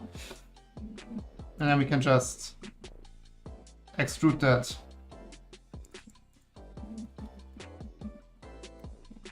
out, and now we have like little icon here. Okay, cool. So these are the button, like the outer part and the button. So now the only thing left is we need to model like this, this tiny button holder thingy. How's the print doing, by the way? I also stopped showing you the webcam. Looks good. Oh, it's almost done, I think. You need to hurry. So, how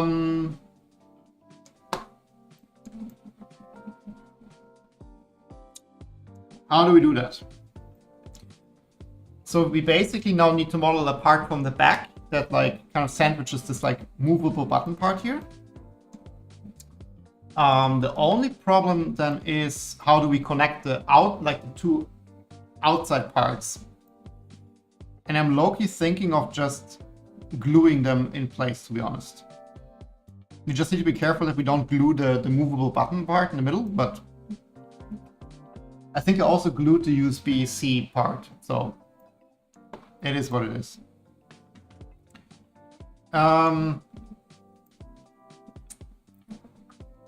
Yeah, so then let's do the following. Let's just add a little bit of a cavity here for the push button, maybe? Oh, we don't. Let's just add a new part from the back. So we just take this like outside shape here. And we extrude it all the way to the back. Can we do that? Yeah, we can. And this is a new body. And also, like, let's right away set an offset of 0.1 just to have a little bit of like clearance there. Cool, you see like there's now a little tiny gap there. Let's see, so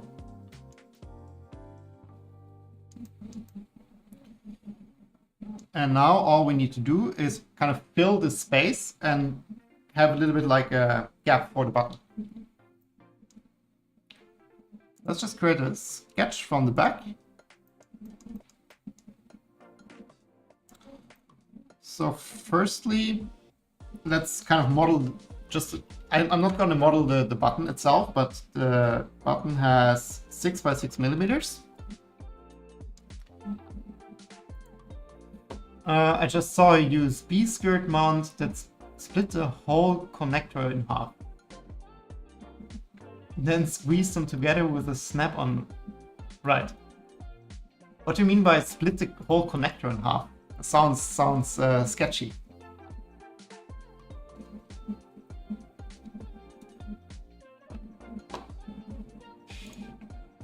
Let's see. So let's just create a center around here.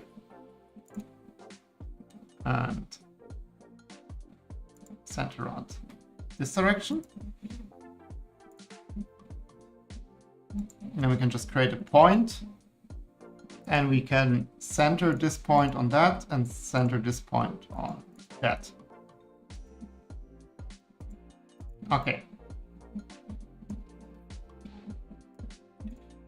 And now we can basically, we also need to have a little bit of space for the little, like those are, there are those like teeny tiny little legs here, right? So we need to have a bit of space for those as well.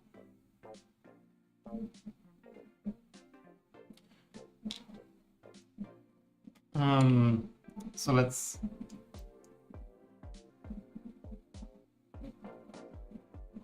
just say this is like 8 wide. And then I would add like a feature here in the middle.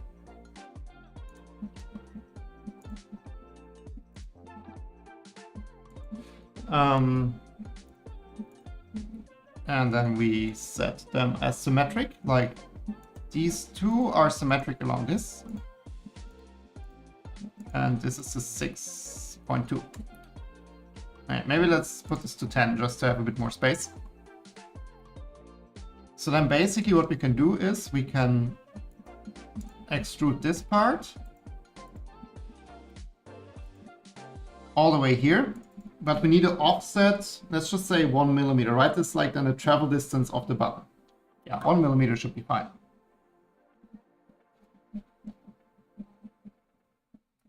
And the button itself has a height of 3.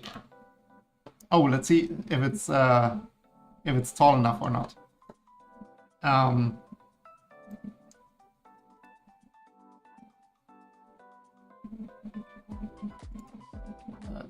So we need to. So we do it to here.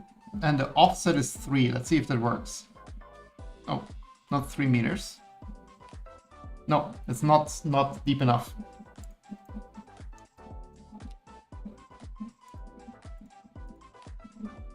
So when we do this, let's just add 2 millimeters extra.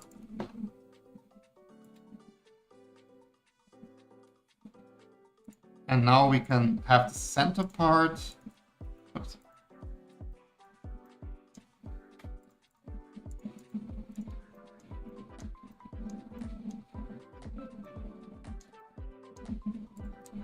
And then we have an offset of -3 millimeters.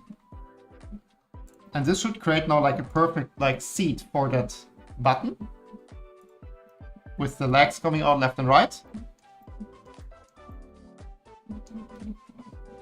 And the only thing we now need to do is like, let's add like a little bit of overlap here. So here we just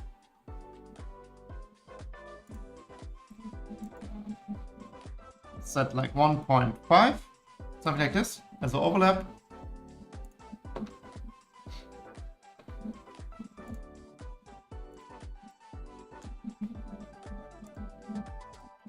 And then we just extrude this till here and offset 0.1. And this should be it, right? So we have this. Just making the button like yellow. So the yellow part is the button you can press. And then we have the 2 outer parts.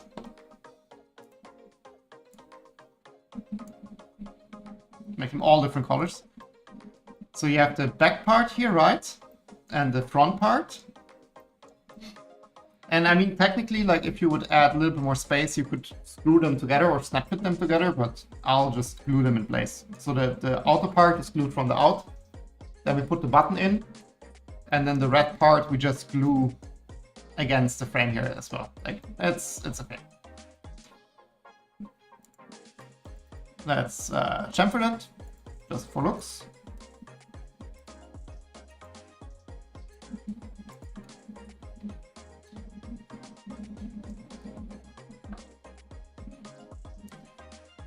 And then technically this would be all we need, right? So this is our button, which we can print as soon as that is coming off. Should be done in like this prints in no time. And then basically we can put the electronics in that case, the button there, and then we just need to solder like a small wire on the electronic thingy, and then technically it should work. We should have a power button. Snap-on ring. The holder for the connector was split in half and sandwiched the connector to secure it. I mean, that's kind of like what I'm doing here with that button, right? Like the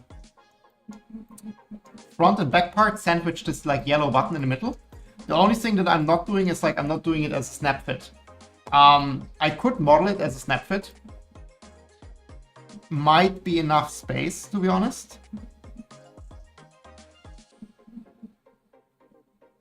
I'm just not sure if it's worth it, to be honest.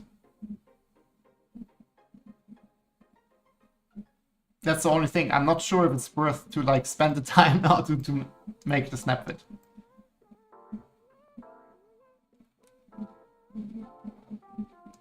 And we can try. If it doesn't work, we can still use the parts. So what we can do is then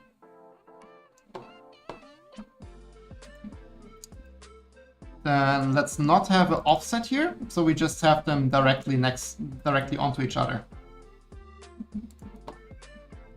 Okay.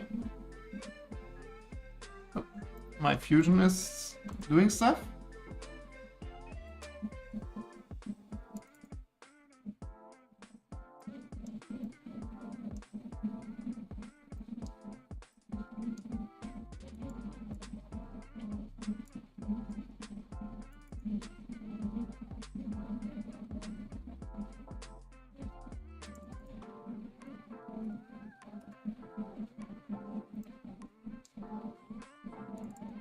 See, it's doing weird stuff. You want new body. Here we go. Okay.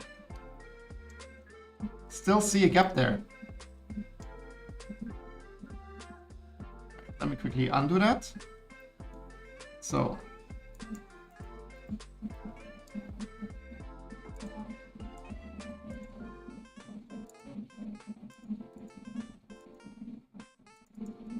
This one here. Offset 0. Here we go. Okay, so, and then basically what we do, we already have this mid plane here. So we just create a new sketch on the mid plane. And now we just need to create like some snap fit thing here. So let's just quickly get those two. So what we can do is, let's model it in the red part because we have a bit more space here.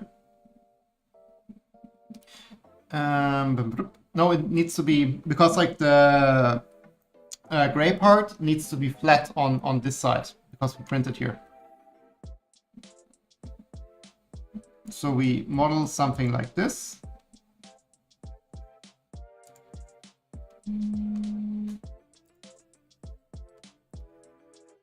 So this is vertical, this is vertical, and this has a quite, let's make it a quite shallow angle, like 60, something like this. Let's make sure we have enough space here. So this is, let's say 0.8.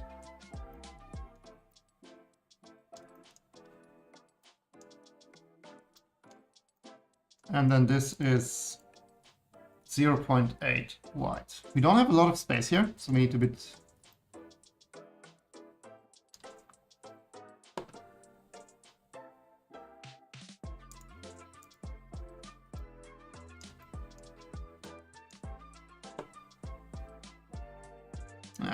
Yeah.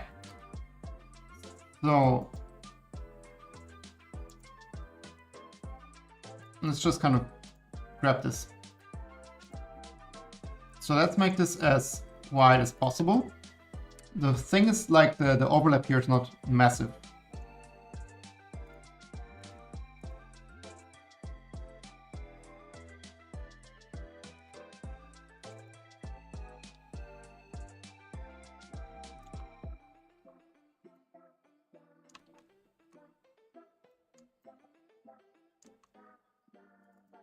I mean, this is just like a really tiny snap fit then.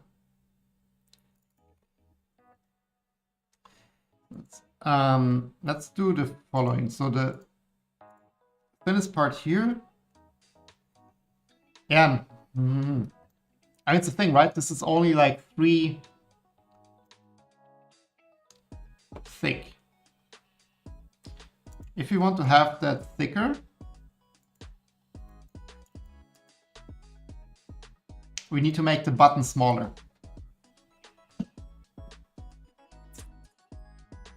Because the problem is we have this lip here, right? So we can't add any features to the gray part.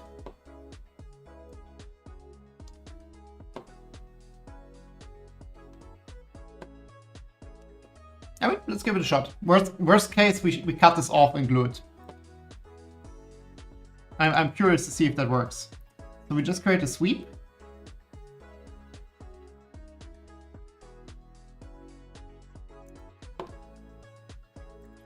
Like, my main concern is just like how tiny this will be.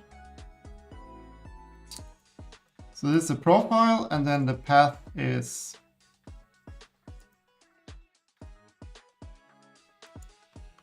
just this.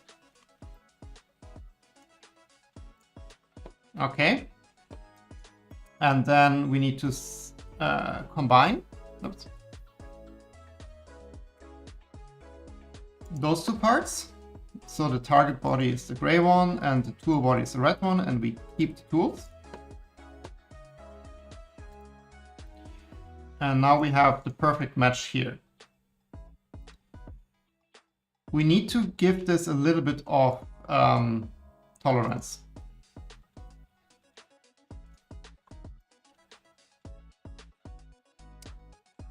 And now looking at this, I think it's enough if we do it on two sides, right? So instead of doing this a full sweep,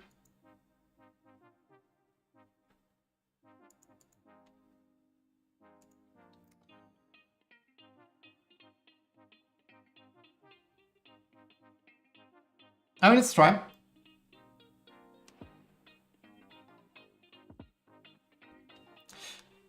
Now let's do it differently.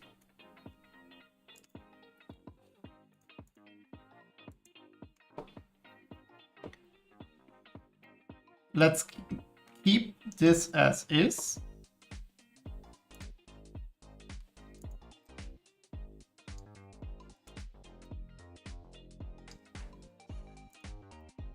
Let's model this here in the center of this part. Oh, mid plane.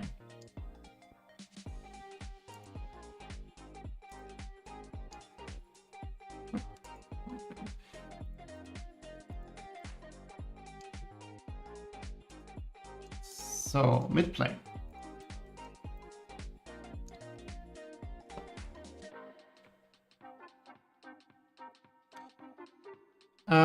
Now let's quickly add a sketch. So let's time cap that at like 10 minutes to make a snap fit.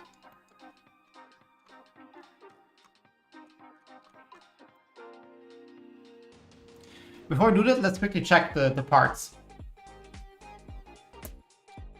In case we need to reprint that we can start to reprint already. So, I mean, this is quite loose, but it kind of was the goal, right? Because we didn't have the exact dimensions. Which is fine.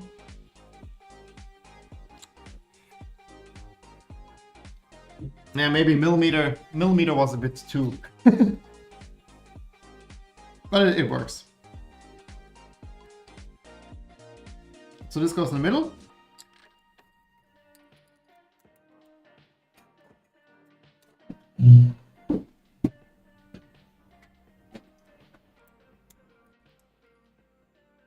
Where's the battery? Here's the battery. So this goes like this. The battery goes on top. Yeah, okay. It's a bit too wide. Like, it's very easy for it to slide into here, like this. It's just a tiny bit too wide. Oh, we can make it work. So this goes like this, and then... Oh, that's where we screwed up. Well, no, this goes like this orientation.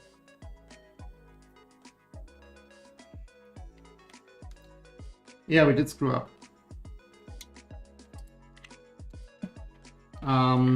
Because the problem is that I planned the lip here to be top or bottom, but it's on the side actually. So this doesn't align. The lip kind of breaks it. And you can kind of make it work, I guess. That's the design. You can make it work. That's where the bigger tolerances come in handy. So it's in here. And there's our hole. Ooh, but it's pressing on the button. If I put it together, it's pressing on the button. So we definitely need to print this one again. Oh no. I hope we would get it done within on first attempt, but no, it's too optimistic. So we need to do two things. Like, A, we need to make the tolerance here a little bit smaller, that it doesn't fall in.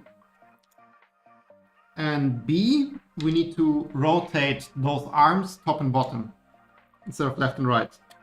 And the bottom part needs to have a bit more air.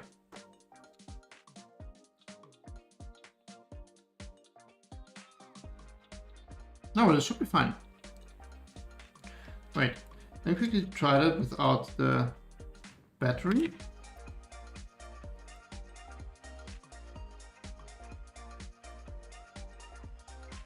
No, the bottom part should be fine.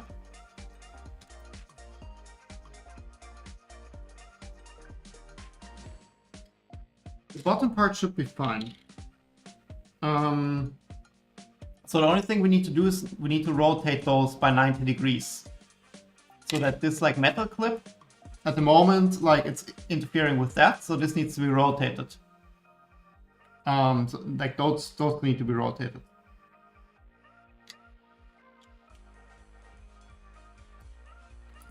But then I think it's fine. Like this is also like a little bit like wobbly. So then basically how to put together would be you put this one in here. You put this on top then. It's not perfect. Far from it. So you put this here, you put this in here, so that's fine. Yeah, but this kind of works. Like you see length. Then why does that not work if I put it together?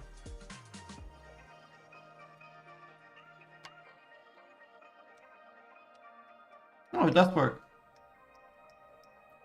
I think we get away with that. The only problem is that I of course put the hole directly where the button is. So the cable doesn't have space to get out.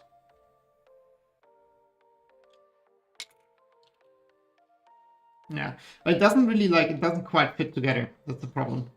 And I think the problem is if you look here, this doesn't quite go as high up as I thought it would be. So now the problem is, I'm not quite sure actually why.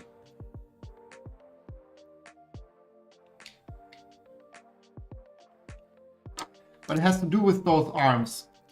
So let me try the following. I think the problem now is that this arm collides with the solder joint here. And that pushes it up a bit. So what we could do, it's the wrong side.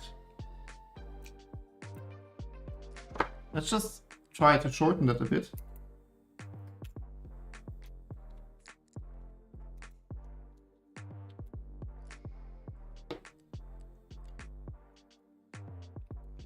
Don't get me wrong, this is like a very crude enclosure.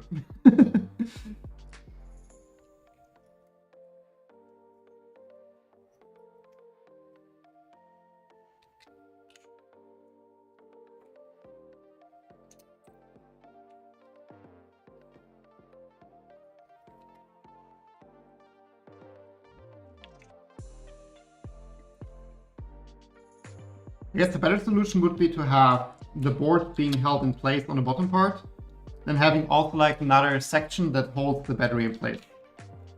It would be a much better design, but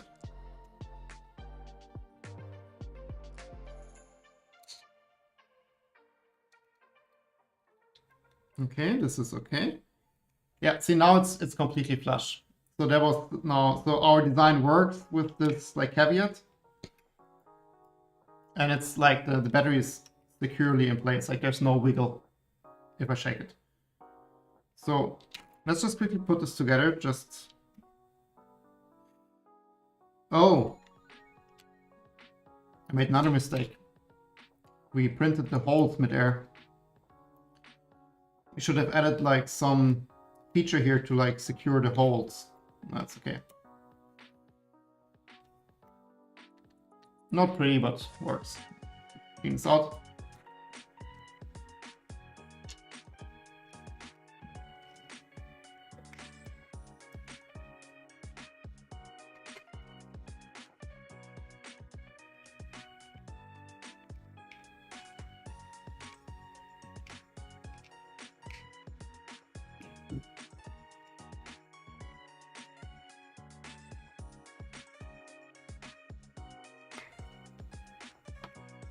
Clean this a bit more.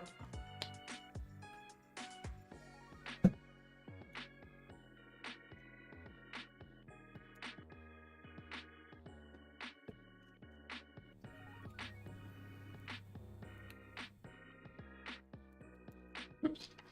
So most likely, I kind of want to get around printing this again, just for time's sake.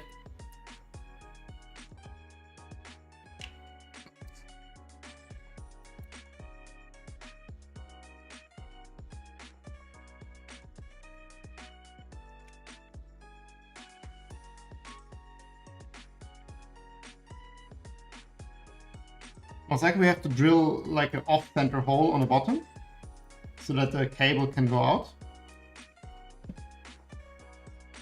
But this would work. And you see like the blue LED when you press it, so this still works and there's no rattle or something, so this is secure.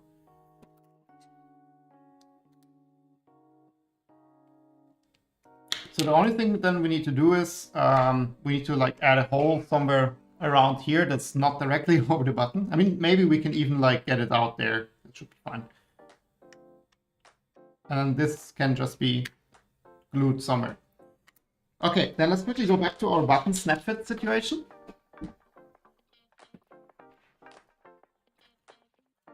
Let's give this another 5 minutes.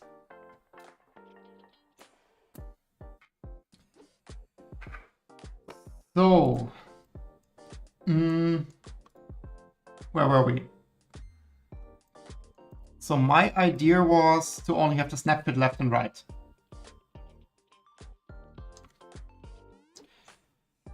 And then what we can do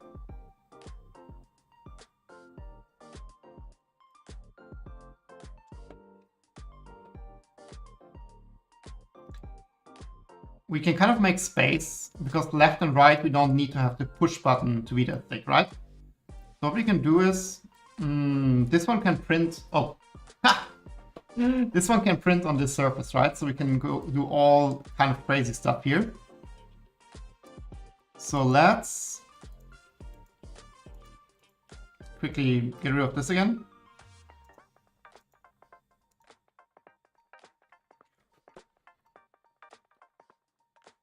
Let's just create a sketch here.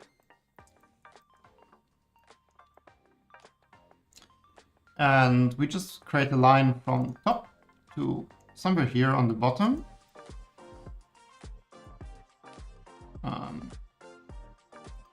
Let's just create a center here.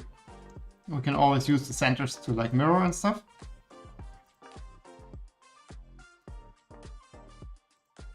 So let's just have the 0.4 off. That's fine. And then we can mirror that to the other side. So let's basically extrude those two parts so that we have like some intersection.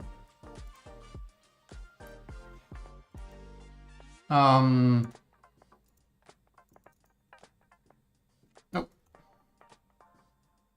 Nope. Here, something like this. That's maybe not quite enough.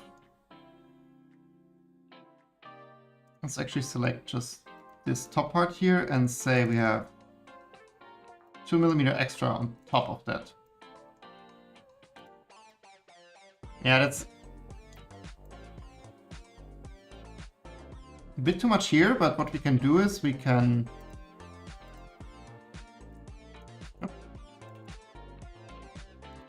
chamfer this side here.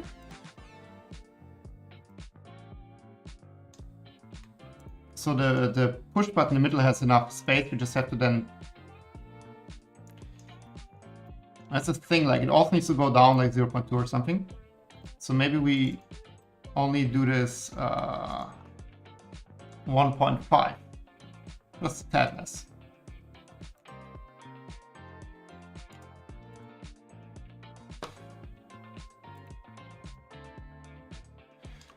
Okay.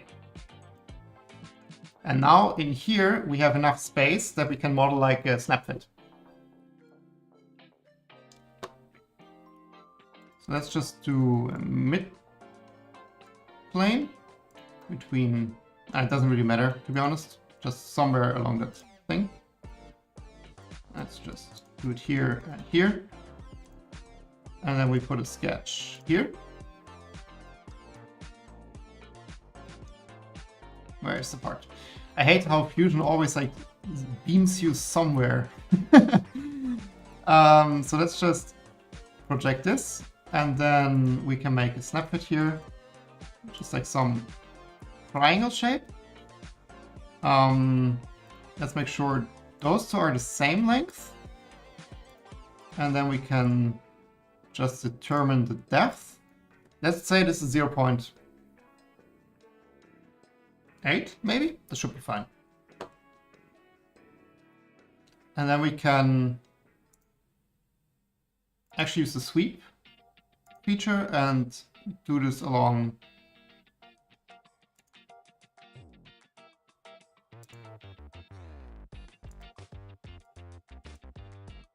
this path.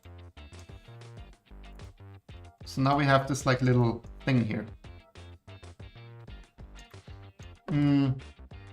And here we can now do the following. Let's actually do it the other way around.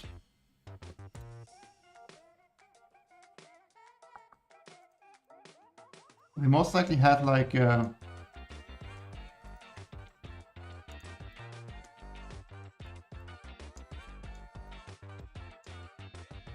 no, we did not have any tolerance there, which is great for now. We should have added that, but you know. So let's just use this here and we add it to this part. And then let's just mirror that to the other side.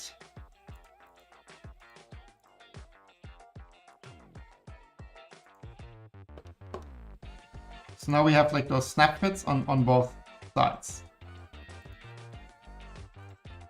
Now we need to add the snap fit to the red part here. So we say combine. Target body is the red one, tool body is the gray one. And now we have these indentations here. The only thing we now need to do is two things. Firstly, we need to add a little bit of tolerance here. So that we have, that actually comes together. Then the second part is, I mean, now the tolerance, you see added like a little bit of like indentation there already. Should be enough. Usually what I do is like I round the top parts. Like this is like a really tiny snap fit. But I just round that off a bit. Just to make it a bit easier to like snap into here. And then what I also do, you can kind of do that with the same. I also round the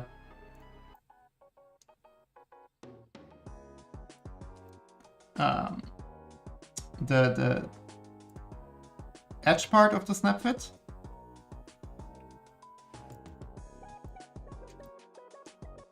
Here and here. Just a bit more, like use 0.3 here, just like that you have like the like a softer edge. So basically when you print it, it will just like have that inset a little bit more, so you don't have any interference. Okay. So we also now need to update this yellow part, because we extended the red part, so we need to subtract the red part from the yellow part. And then let's do some intersection analysis. Analysis. Man, sometimes my English. Analysis. Just to see, most likely we have to add like, let's not do this here.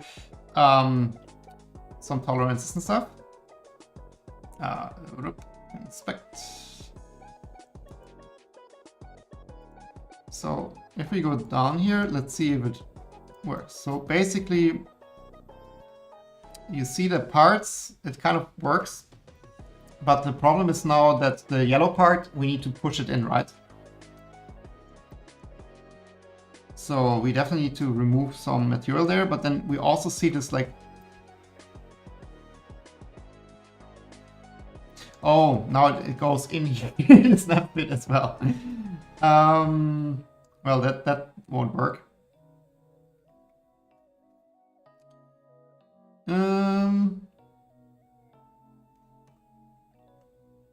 Okay, that's something we need to update, of course. Besides this,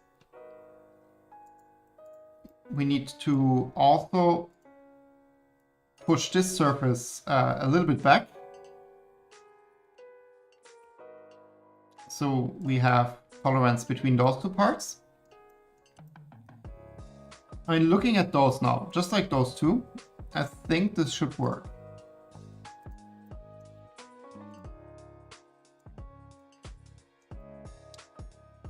Like those should come together quite nicely.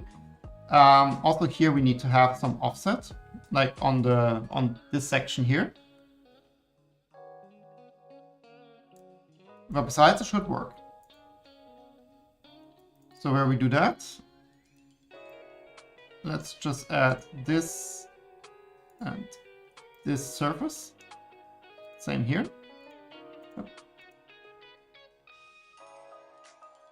Yeah, this pushes everything.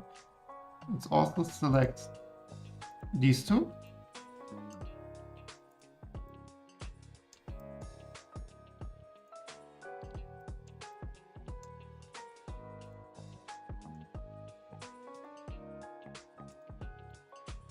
Okay, and let's check this again.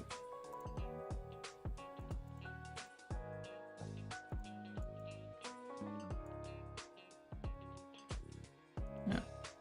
Now we have like a nice like gap all around. Perfect. So now we just need to check out the button situation here. So one thing we can do is this like gray part, I would just make this a bit thicker, because like the red part we can like push out as much as we want basically. So initially we made this like 3, so let's just do this 4. Let's quickly check. This all should have updated nicely, yeah. And now the yellow part.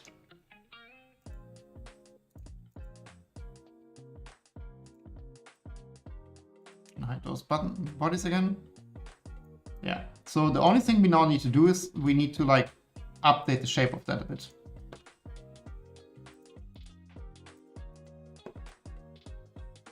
Well, it should be fairly easy. Let's just quick and dirty add another sketch on top here.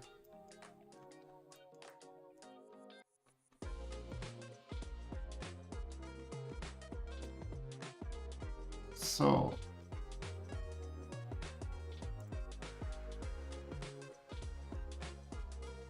let's just project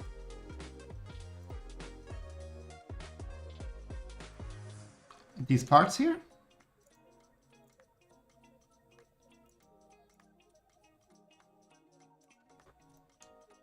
And then let's just set an offset.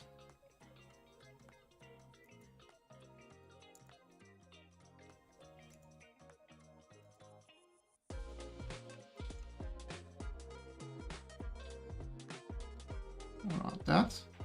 My mouse is still a bit weird today. Maybe I need a mouse pad here. So let's see. 1 millimeter is a bit much, but basically we need to at least have the travel distance of the button.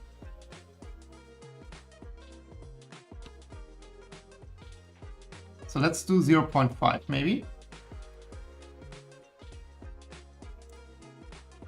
And then let's... Yeah, the mouse is super imprecise.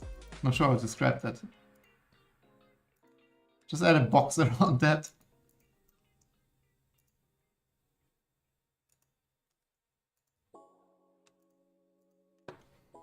Super ugly. Oh, there's the gap.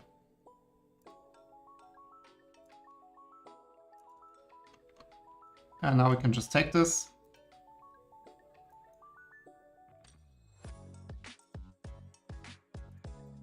And clean this off.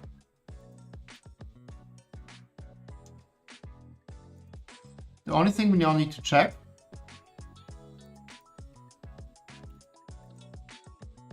now, I wished I would have modeled this button.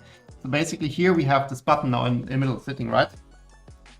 And this is high 4.2 and the click distance is 0.4. So from this surface to this surface it should be 4.2. It's now 4.5, which technically gives us a bit of like tolerance. The important part is how much can we push that button back. And this should be at least 0.4, like basically the distance between this and this surface, and 0.5. So what I would do is let's move this a little bit forward.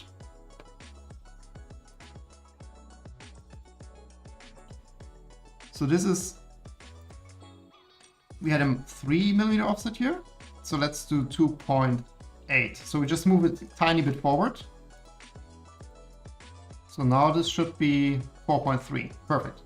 So there should be like already a little bit of tension between the button. And then what we need to do is, now the question is, where did we model this?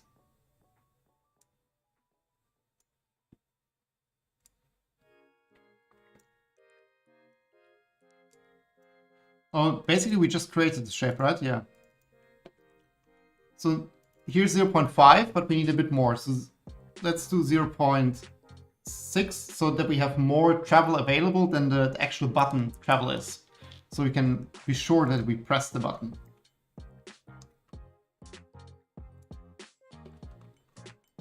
Okay, here we go. Our 3-part button. I hope Ballistic Tech is still watching and appreciates my snap fit. And I hope the snap fit works. Let's do the following. Let's export those 3 parts to Orca. And quickly print that. That shouldn't take long. If we would have been smart, we would have prevented the printer from cooling down the bed. Let me already heat that back up while we prepare to print. So let me create a second build plate. Hey there, Eric. Figured out the problem of my printer. The V-wheels need replacement. I'm doing it tomorrow. V-wheels always need replacement. That was actually one of the reasons why I'm really happy to have now the linear rails, because V-wheels were constantly giving me trouble. Like on my Y-axis, I had this one V-wheel that had, like, I'm sure it was the V-wheel or whether it was the extrusion, but I had this one spot when I moved the bed backward where it always like locked. Like it didn't lock, like, but you felt like there was like a flat spot on the wheel, basically. Like you felt like locking into place in one spot. But it was not a wheel. Like I swapped all wheels and everything, so it must have been like some weird thing with the extrusion, I guess. But yeah, like it's not a good setup, I think. So let's see, is this printing? Yeah, exactly. So we have this like minimal tiny lip here on this part. So this needs to print in this orientation. Yeah, I think Orca figured it out. This is how we want to print it. Let's see, we slice that and this should take, yeah, 15 minutes. So let's quickly print that. And while it's printing, we can solder the wires.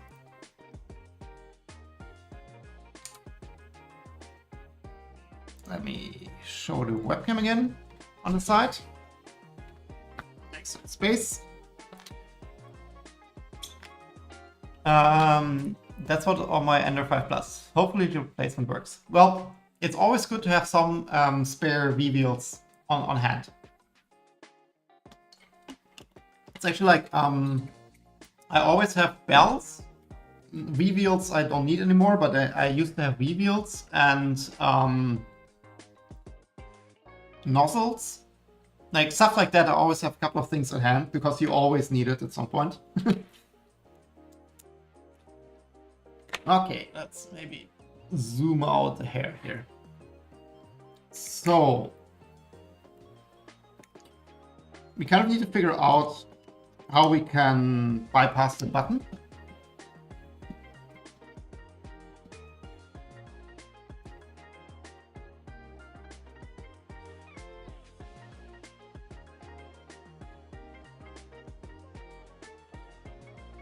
I might redesign this case. I'm not happy with that. I mean, I don't have to touch it, like, I have to touch it once a year. But yeah, let's see. So what we need to check is if we press this button, like we have basically 4 pads here, right? My assumption would be that if you press the button, the pads on this side are connected to the pads on that side. But before we start soldering stuff, I would like to quickly confirm that. We just, basically I need like 5 hands and then we can figure this out. So this beeps by at contact, so I kind of need to do this and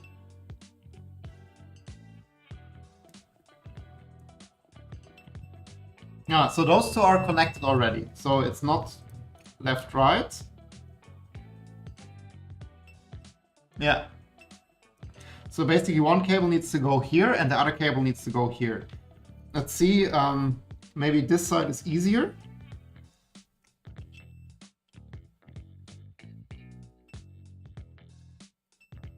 Yeah.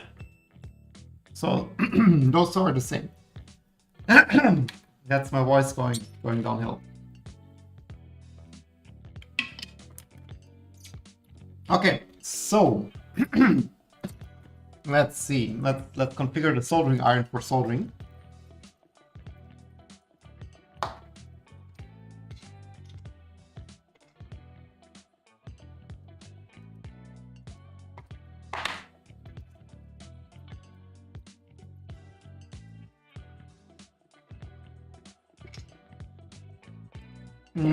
I guess we can run like really thin wire there.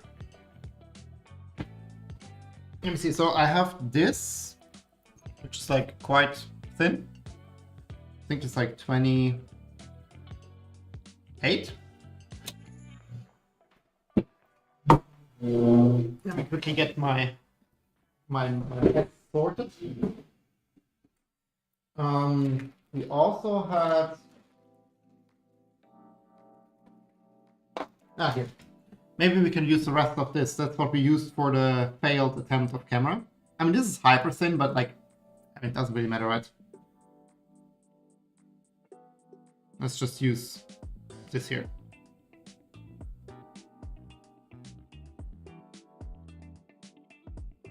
I'm not even sure how much we need. And we also most likely want to relocate the rail here so we can literally put it next to it. So I would just have like maybe 3-4 centimeters. I don't know, maybe let's make it 6-7.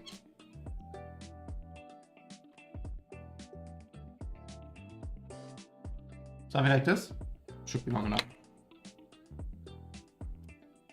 I'll just do this times 2.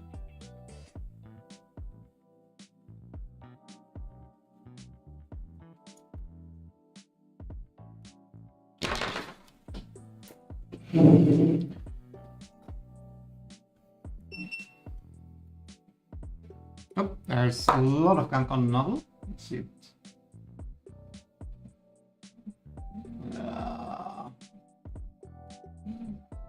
Let me quickly clean this off before it starts.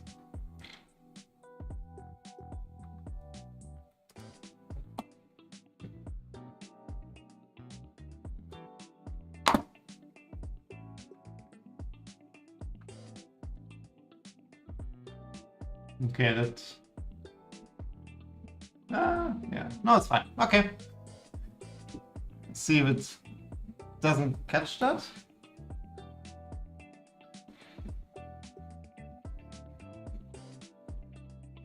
Yeah, we'll be fine. Okay, cool. So this is sorted. Let's maybe do a bit more than 270.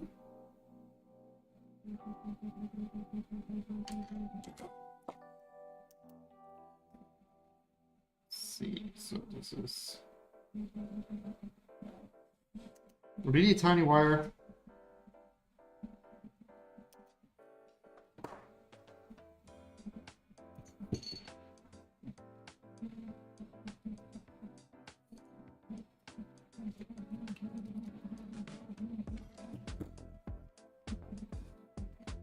Let's just add a bit of tin to the ends.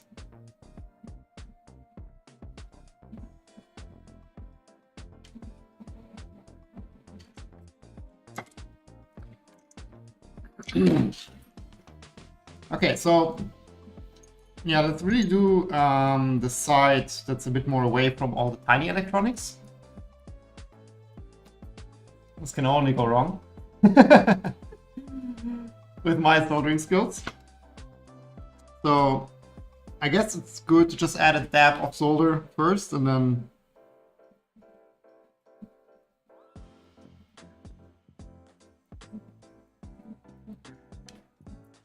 also doesn't really want to stick there. That's not a good sign.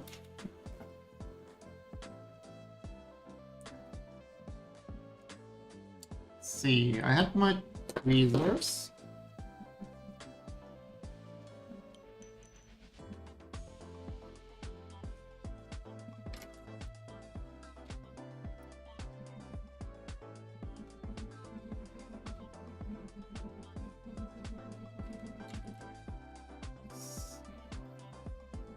One. Just curious to see if we like short something that we can measure.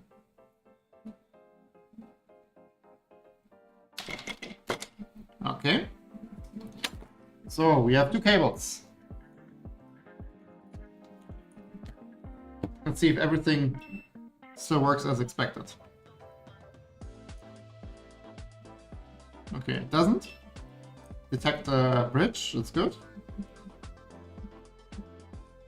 No, it's a bit hard to press.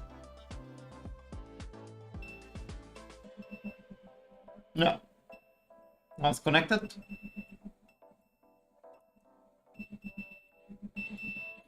I think we successfully managed. Let's see if we have a short.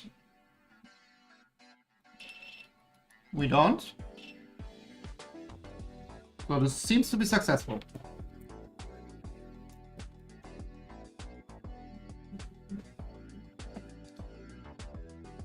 Okay. Then we now have two wires. And we can like fiddle through this hole. This case is definitely not my best design.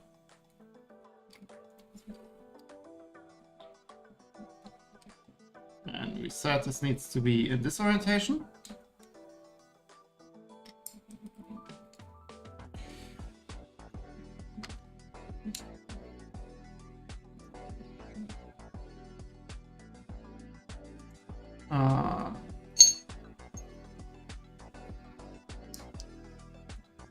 Let's put this back together.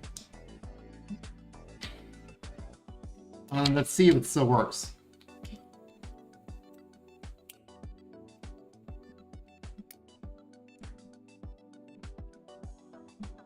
Okay, let me quickly see if the battery is in place. that works. Let's quickly screw that together.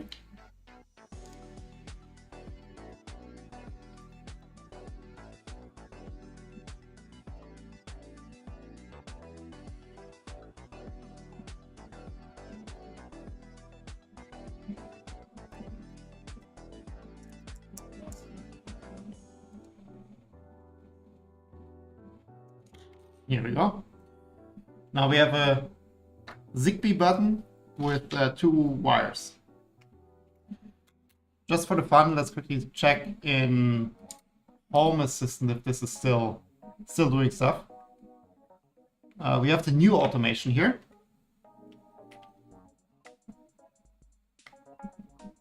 Yeah, see the triggered? The trigger triggers. So this is still fine. Hi to DeathTube. Try doing the Mercury Zero G. That's a really cool project. The Mercury Zero G is a really cool thing. Like if you have Ender 5 and you want to make it really good, and you have time and money, then that's a cool project.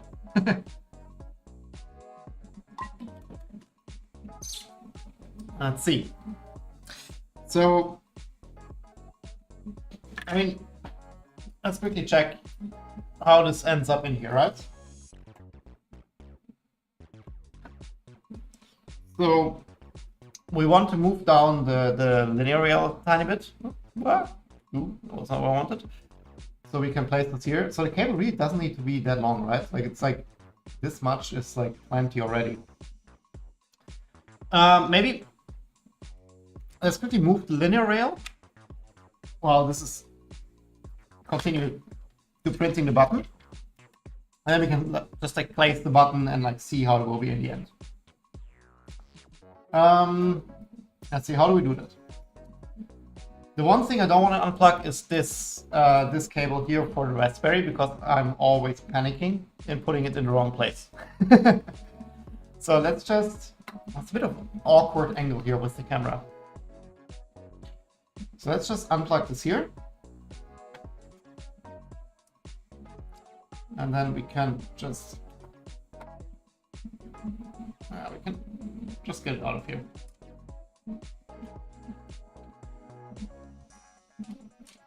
It's kind of the idea of having connectors, right? That you can like unplug stuff. And for Raspberry, same thing. Let's just pull all the USB.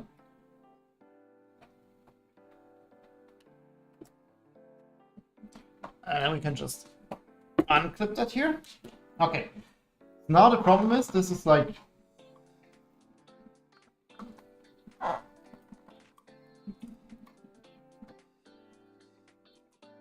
on here good.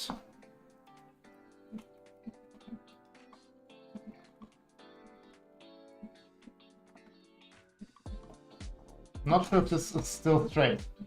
Ah, it's straight.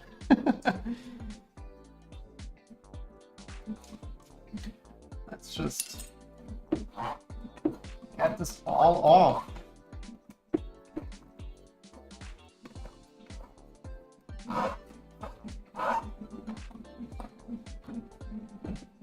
So last one.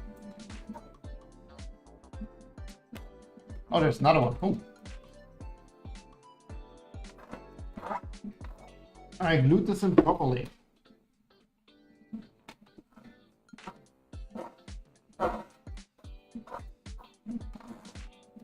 Perfect. Okay.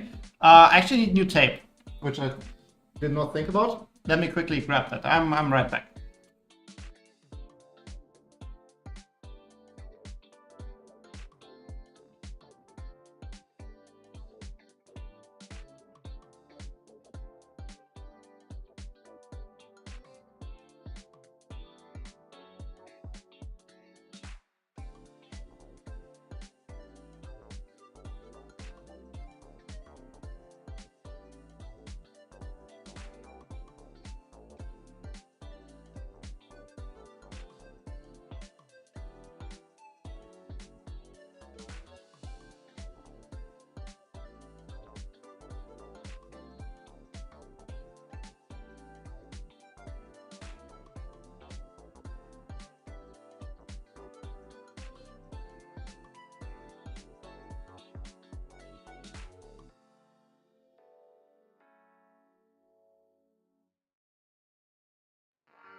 I almost lost my VHP tape here.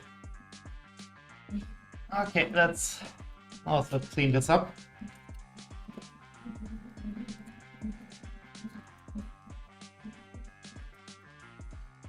And I think the print is almost done. I mean, you could look at the stats, but...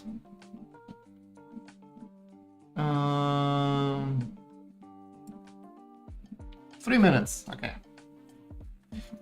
I'm curious if that snap fit works.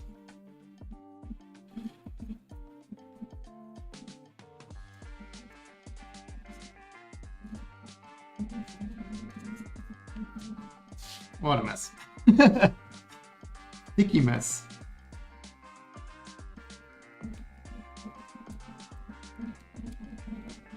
Okay. I'm not sure if I need that much VHP tape here, to be honest. It seems to be a bit overkill.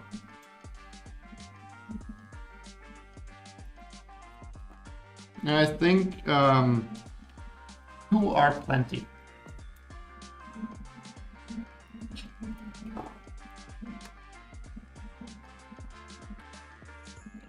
And let's actually use... Do we use VHP tape for that?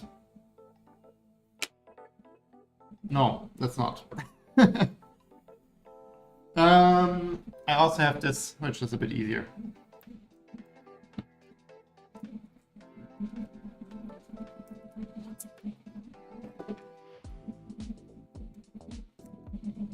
Just do it like that, and then we just use a knife to kind of cut off the edges.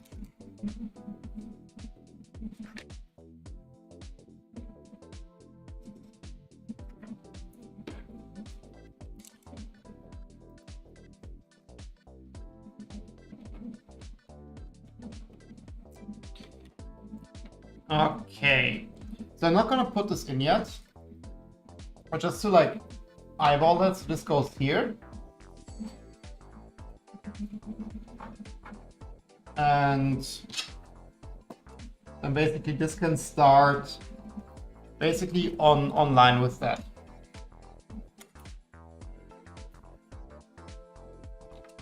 By the way, I also sent out the serial request for that Switchwire today. So we might be serialized very soon.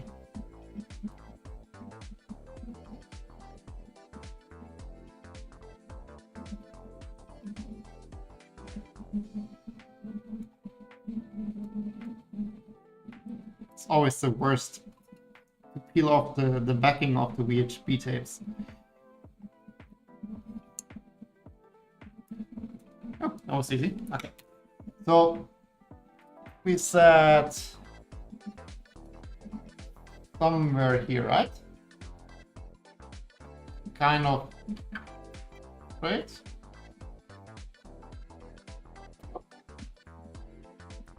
Yeah. Let's give that a bit of squeeze. And I guess we can add the raspberry back.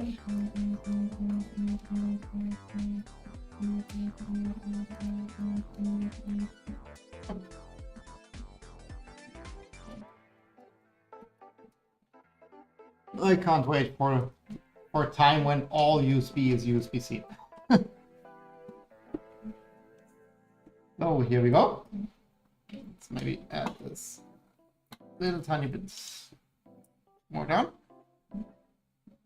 And then we can add this here. So that was one of the reason, or like the reason why I used the 3-pin in the middle is like this is the input 24 volts, so I can't accidentally put this in the wrong spot.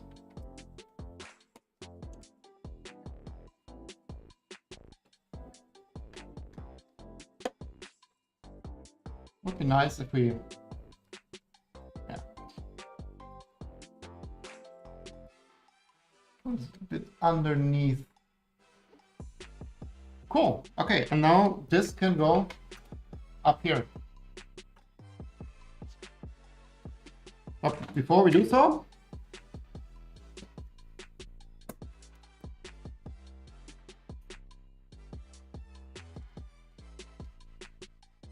Let's see what our button's doing.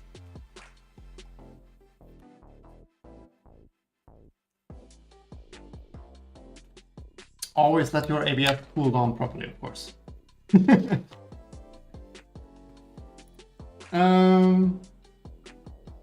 It's a bit big, but it's a nice thing, like so small we can print this like 15 times.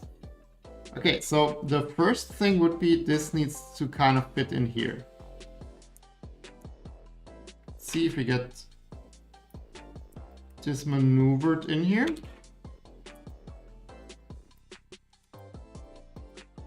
Oh, we lost the leg.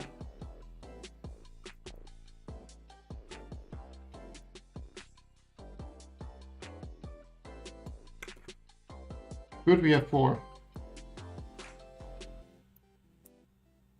Yes, so this kind of sits flush here. I think that's quite good. Then basically this would go on top.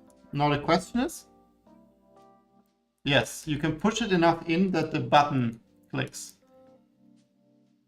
And then let's test the snap fit. Snaps. If it comes apart again, I don't know. Yeah, it does. Let's try this all together.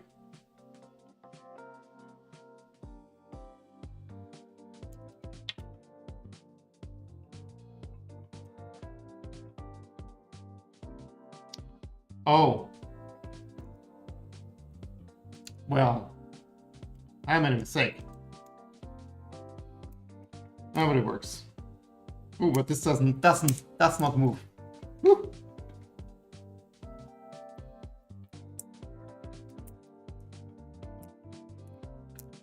This doesn't move. Let's see. Ooh.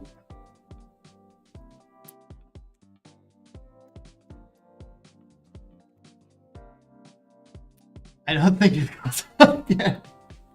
So basically this is squeezed into, it needs to be behind the snap fits, which is fine. I was able to push it in. The problem is there's not enough tolerance here for this button. Let's see if I can force this out again, but I think this is in there for good. Let's not use...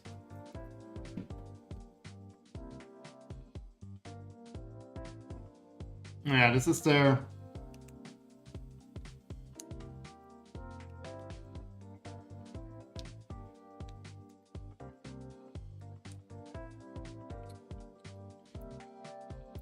Okay, so snap fit works, which is great. But the button doesn't have enough tolerance.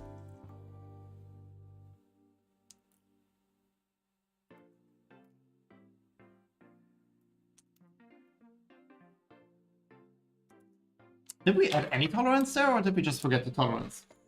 Okay, let's quickly check that. I mean, it's quick to print, so that's not a big deal. Let's just not let the printer cool down.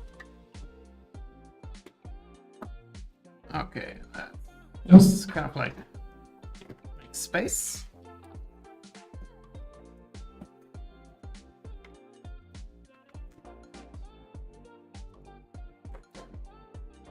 And jump to fusion. No, we did not add any tolerance there. Nobody complained. Why did nobody complain? No wonder it doesn't work. There's no tolerance. This does not work. So basically, like 2 parts. What's the problem here? Firstly, we have to maneuver this button behind the snap fit here, which worked. Like I was able to push it in, but now it's like kind of wedged in here. I mean, it's an easy fix, right? So all we need to do is we need to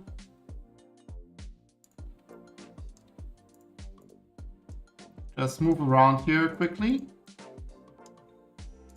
And all those want to have some tolerance, please.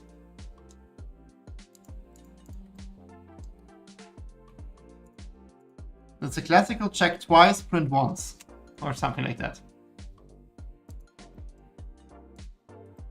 See, now we have the tolerance we need. It's like a very tiny thing, but it makes a big difference. But now looking at the design,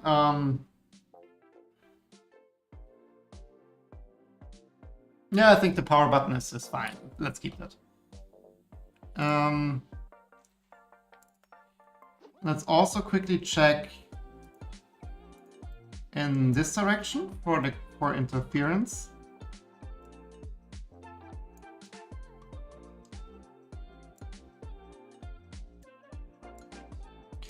Yeah, I think 0.1 should be fine, especially because ABS.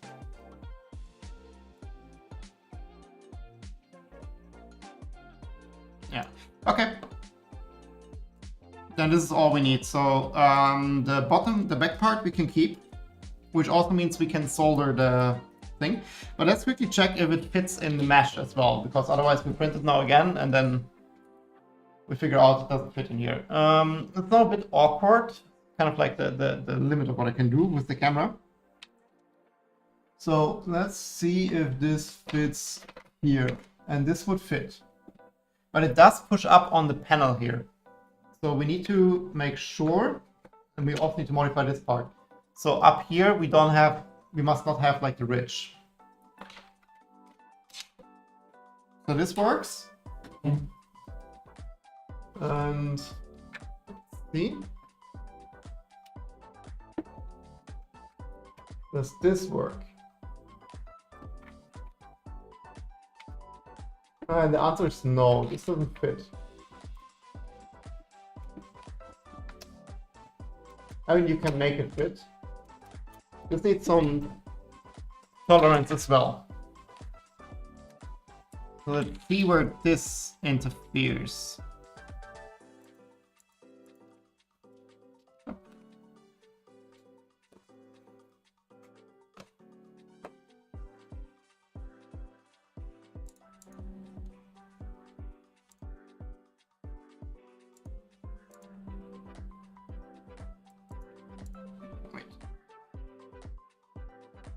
Here we go. So yeah, this also doesn't have any tolerance here, because we didn't look at this from this perspective. Both of them. Actually, it's interesting that the back part fits fine, but the front part does not. Let's see. So that means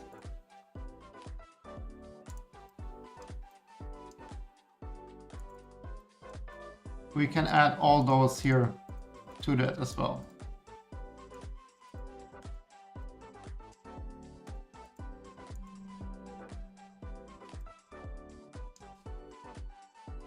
Let's do that separately.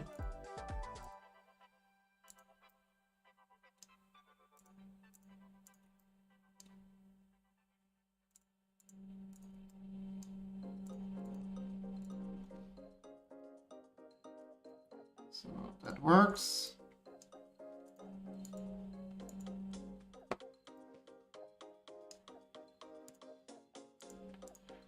Wants to give me a hard time selecting the faces here for some reason.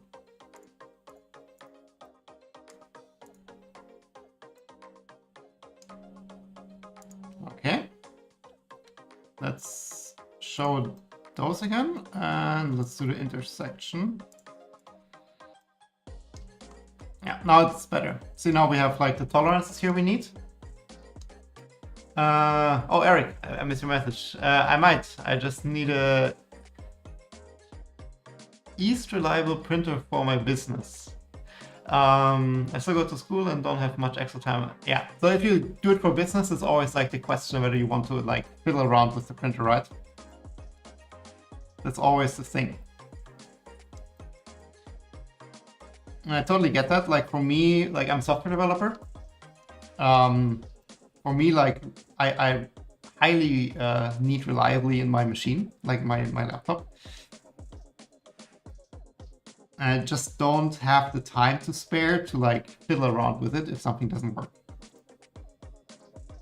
It's actually quite funny, like one of my coworkers had issues with his laptop, and after 2 days basically he just went to the IT department, said like problem, and he just got a new laptop, like not new, brand new, but like a replacement laptop, and he just started over from scratch, and it was like faster than like dealing with the problem he had like for several days. It's like as a like single person business, you can't really do that. It's not in the cards.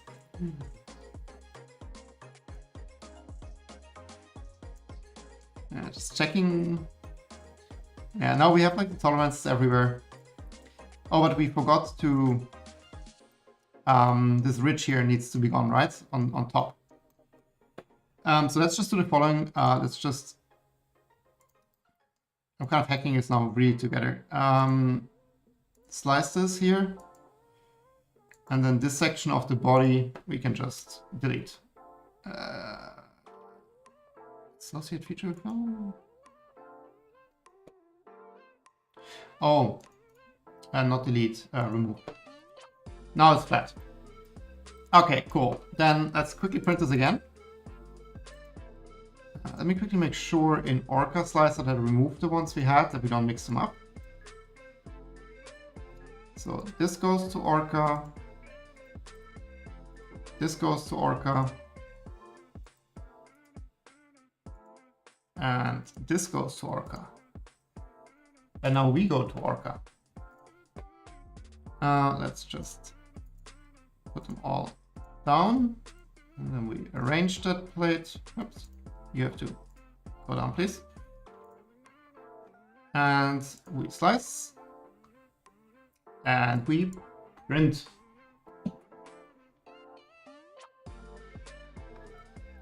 Off we go.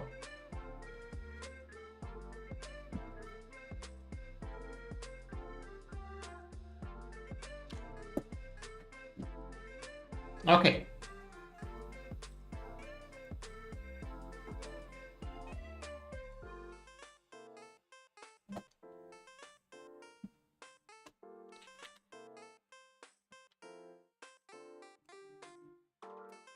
No, the snap fit works well. It's like one thing that's good. Not sure if we don't need any glue in the end, but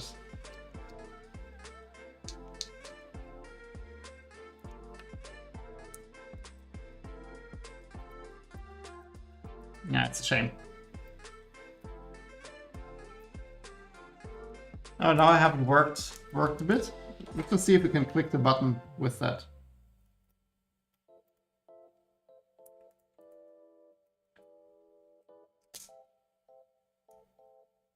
Yeah, it's not it's like too much friction, but it's close. Cool. Then, but let's do the following then. Oh, we can't solder the button yet. Before we solder the button, right? The button needs to be in this cradle here.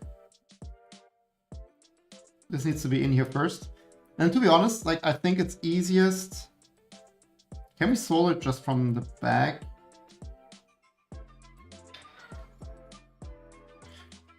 Yeah, it should work, right? Like we have...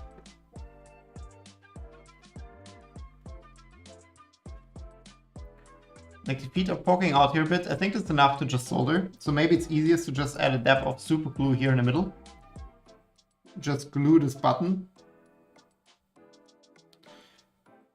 I mean, the other option is that you have this here, like... poke the cables through, but they will be quite short, right? It will be like 3-4 centimeters. Just have to sit here on the bottom, solder on top, and then pull down. Yeah, maybe that's better. But let's already shorten those cables, so we know they will be quite short. So something like this, I guess. Something like this. What a bummer that we have to print it again.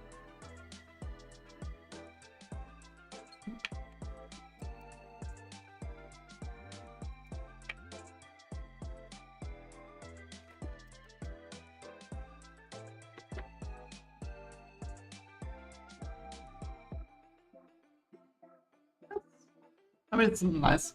Technically what we could do, but it's maybe something I do later, we could do a dual color print here, right? And have the yellow, the accent color as the on switch symbol.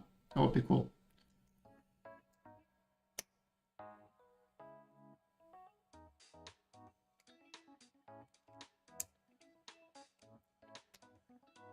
Let's see, what are you doing? 92 degrees. Yeah, we should not have let it cool down.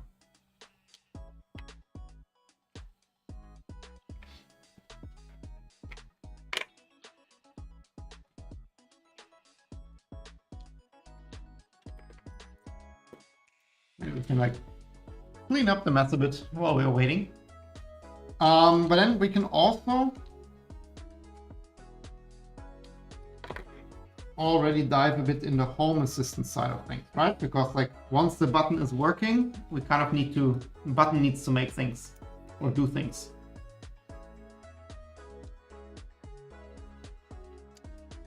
Let's see.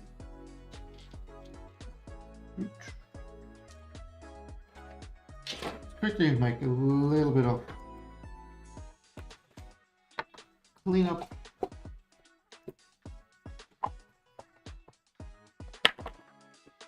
All the things we don't need anymore.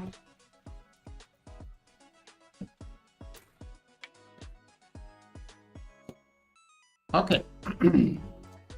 So, now let's quickly check the print starts properly. Now you see there's like stuff on the nozzle.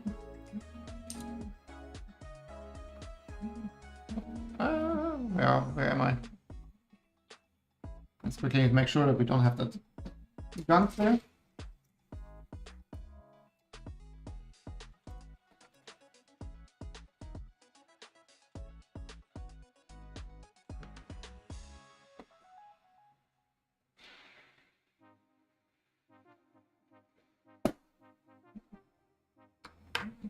Okay.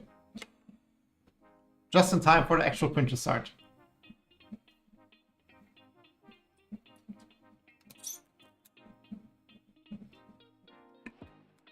Okay, then this prints will take 30 minutes. Yeah, should be fine.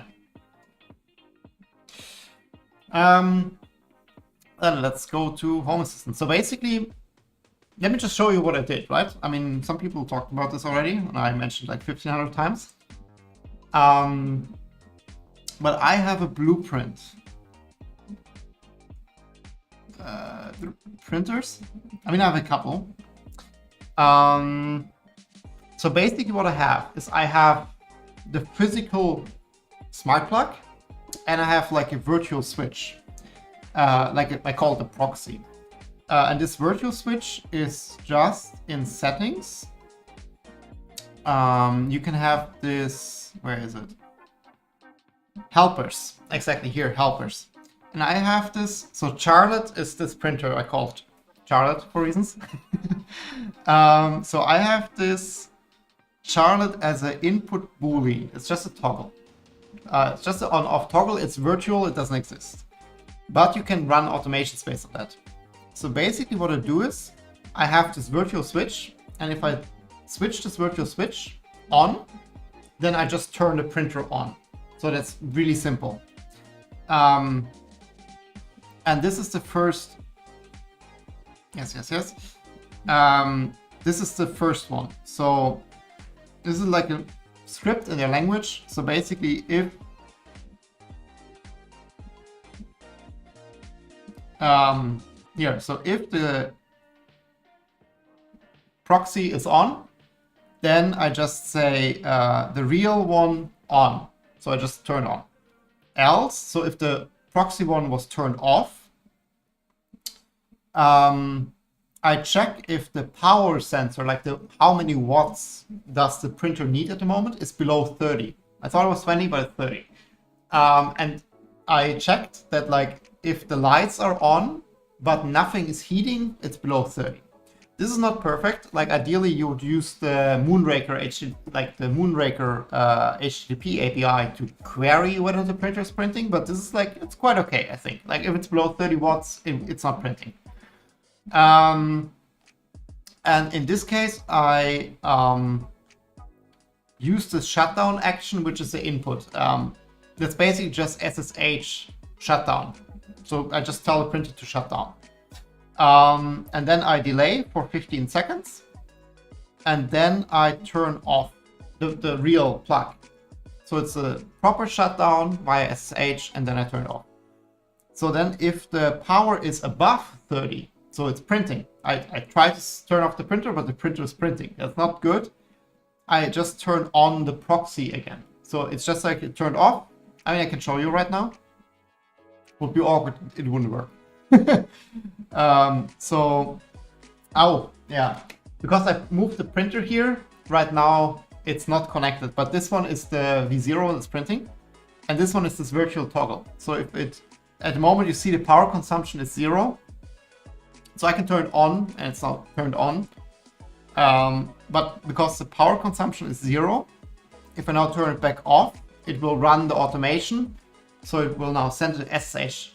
Oh. This part still works, by the way. Now it's shut down. I was like, because it's not plugged into the real plug, it doesn't work. But yes, it does. Okay, awkward. But yeah, we wasted now 4 minutes of printing. Don't test while working. Let's give it a second to boot back up. But yeah, you saw it shut off the printer. And then it kills the smart plug that's somewhere over there. I should have shown it with Charlotte. Oh yeah. That was awkward. Let's see. Let's already get this off the build plate. Ooh, hot.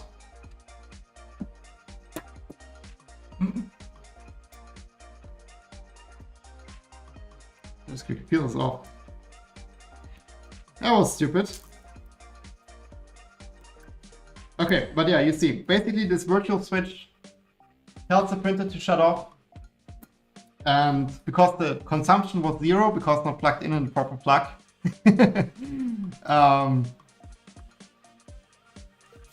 let's do it again. We didn't lose too much time, hopefully. It then shut off the printer. If the printer would now be connected to the real plug, the consumption would be higher than 0, of course. And then like the else block would have been executed. And it would just have flipped back on this virtual toggle. So I'm not touching that. So yeah, that's kind of like the logic I have. And then I have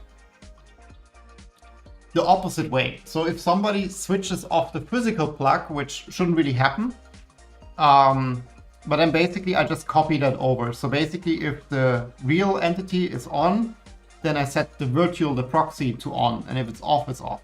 It's quite simple. And then I have this third script, which is like a little bit like separate, but basically the condition here is when the power consumption is where does it say? Oh, here, trigger. So basically the trigger is the power consumption is below 30 watts for 10 minutes. Then I basically just turn off the proxy, which will then run this entire automation we just saw to turn off the printer. So basically it's like fully automatically turning off the printer whenever it don't need it. Plus I can turn the printer off from the Home Assistant dashboard or from my Apple Home app, which is also quite neat. And if the printer is printing and plugged into the correct plug, it will just turn it back on. So yeah, this is basically my setup. If somebody's interested in that stuff, I'm happy to share it. Like I just hacked it together. Let's see if the printer is. Yeah, okay, that's fine. If somebody's interested, just let me know. I'm happy to share that. So basically now the only thing we need to do really is like when we press our weird ass button here, we basically just turn off this virtual switch. And that has the benefit, like even if the printer is printing and I press that button, it will check if the printer is printing. If the printer is plugged into the correct outlet. But yeah, it will also just turn on the printer. So this is the cool thing about that then. And I would just set this up quickly. So all we need to do is here, we already have the single. I mean, we have also, by the way, this double and hold. So we have different actions here. So technically we can, for example, it would be interesting to have like, for example, a double tap to turn off the lights of the printer, but then we need to integrate with the Clipper API. But it would be fun, like if you double tap, it just turns off the lights, and double tap and turns on the lights without having to like touch any like web interface or something. I mean, you could also add a display, but that would be too easy. So basically, all the action we need here is then device. I have no clue how I called that.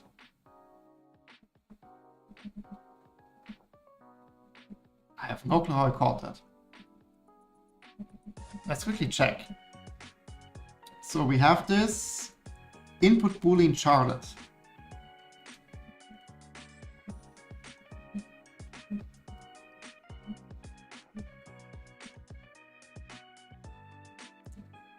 Let me see. I'm still quite new to that,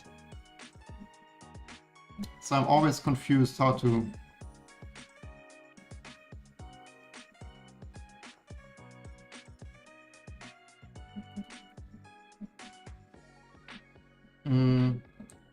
I guess it's input boolean toggle would be correct. And then we say choose entity, and then here we have the Charlotte one. So this is all we need then.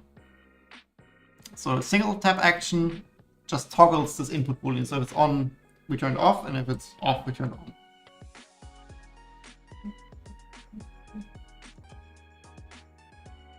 Yeah, let's see. This should be all we need. The printer is not plugged in at the moment, but there's the smart plug back there. Let's see if I can get that big for you. And technically, I'm just triggering this now with the tweezers and the original button. Yeah, did you? Not sure. Ah, you see the LED, right? There's a small LED. So that works. So I turned it on. And now technically, when I press it again, in 15 seconds, it would now do the SSH shutdown, but the printer is off. This time I don't accidentally kill a print. And now at some point it should turn it back off. Let's see if that works.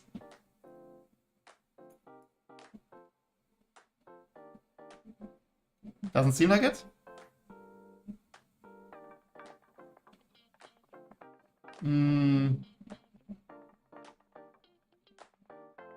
Let's see, we have this traces. By the way, this is like the script I showed you basically in.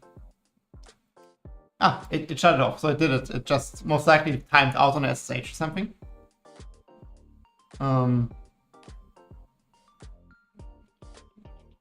yeah, now you see this is the route it took. So basically it checked whether there was power consumption. There's nothing connected, so there's no power consumption. Then, oh no, it checked whether we turned it on and off. We turned it off, then it checks for power consumption. Power consumption was low enough. So it does this Charlotte shutdown command, this SSH. And then it does that. Oh yeah, that's a bit weird, but yeah, it's a shutdown, and then it waits 15 seconds, and then it says the plug turn off. There, I don't know. I think it's quite a cool automation. Let's see, cool. But I think we're pretty much done. We just have to wait for the print. Then we have to solder those two cables here. And then everything should work. So I'm kind of like stalling for time. Somebody has some fun stuff to tell me or like to chat about. Go ahead. But yeah, I think like next week we're actually working on the V0 here. I have a couple of fun stuff lined up. We neglected this little guy for some time.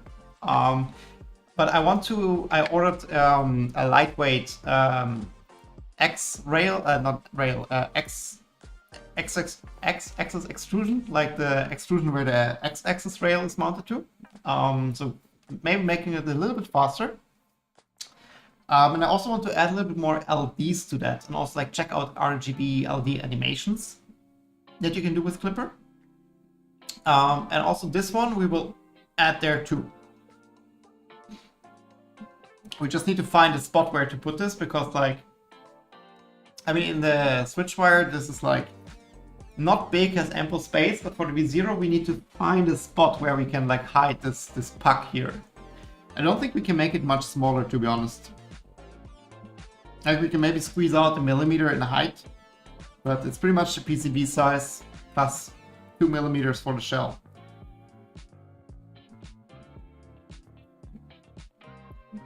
Let's see how long this is still taking. Oh, it's progressing. 7 minutes. That's not too bad.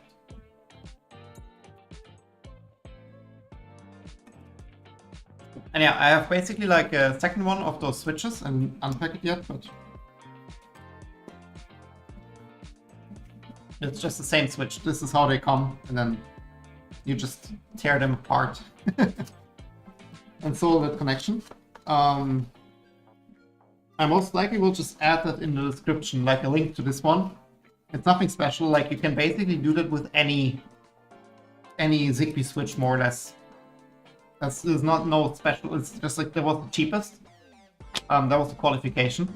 But actually, like, for example, IKEA has the... Go shopping. Woo. Let me... Oh yeah, there was this one. Oh, search history. But yeah, IKEA has a shortcut button for like 10 euros, and it's essentially the same. I think this one is a tad smaller, actually. But yeah, you can also break it open. You have the PCB and the battery, and then you can just like bypass the actual button on the device and can do stuff like that. The fun part is you can also have like a sensor on here, right? Like, for example, you could have like a non-button, I don't like some like a temperature sensor wouldn't work because like analog signal. But you can also have a microcontroller here, right, attached to that, and just like gives a signal of some event happens. Or you have like some, like, you know, like those end stops, something. Like you can add anything here. It's just like as soon as this bridges, it will trigger the signal. Switch is the simplest one. Actually, we didn't save too much space. It's a bit smaller, and like this one would look really weird in the printer. So yeah, it's not like we saved massive amounts of space doing that. Let's see. Oh no, camera froze. You know, we could be done by now. No, it's not like we didn't print that much. But yeah, we could be done by now.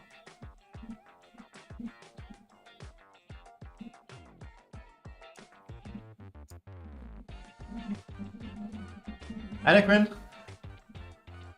We are building a power button. Waiting for the print to finish, but basically the idea is to turn the printer on and off via Home Assistant. So basically, like, I have the smart plug back there that controls the printer. So basically the printer is off the entire day. And I just want to have a physical button to push to turn this on and off. That's kind of the whole idea. And before you joined, I showed like the automations I have around that. So basically the printer shuts off automatically if the smart plug detects that the printer isn't active for like 10 minutes. So it shuts off automatically, and it also sends a SSH shutdown command before shutting it off. So everything powers down properly. I also have some checks that if it's printing at the moment, it doesn't turn off the plug, stuff like that. What plug is that? This one, it's some Tasmota plug. Like I usually go for the cheapest stuff. It's an A3 smart plug. This one here. Yeah, this one is exactly what I got. They're quite cool actually. They're super small. They don't have like a big footprint. It's basically like they're, yeah, you see it there. They're super thin. Downside is their Wi-Fi. I prefer Zigbee stuff usually. But it was cheap, and they have like power metering. So I see on my dashboard here basically the current power consumption. I moved the printer so it's not plugged in the proper smart plug. Which you missed the hilarious part right now. I want to show off the automation around this. I turned it on, which was fine. Like, it turned on a random smart plug back there. I turned it off, and it sent the SSH shutdown command, which I did not consider. So we this is how far we got in the print. But yeah, so let's see if my design worked.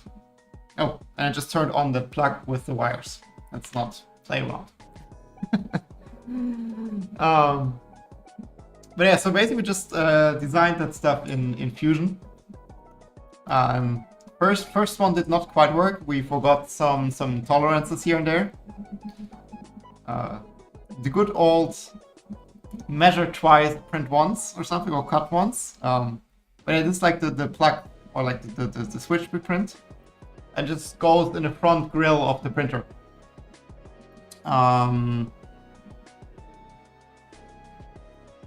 Where is it? Here. So this is basically the front grill. And we add this little button here. In this spot, I have a USB-C connector. So that was like the next logical one to use. And then inside there's just like one of those like super cheap, tiny switches, which we still have to solder to those wires. And then there's just a random Zigbee switch in the printer. It looks like we're almost done.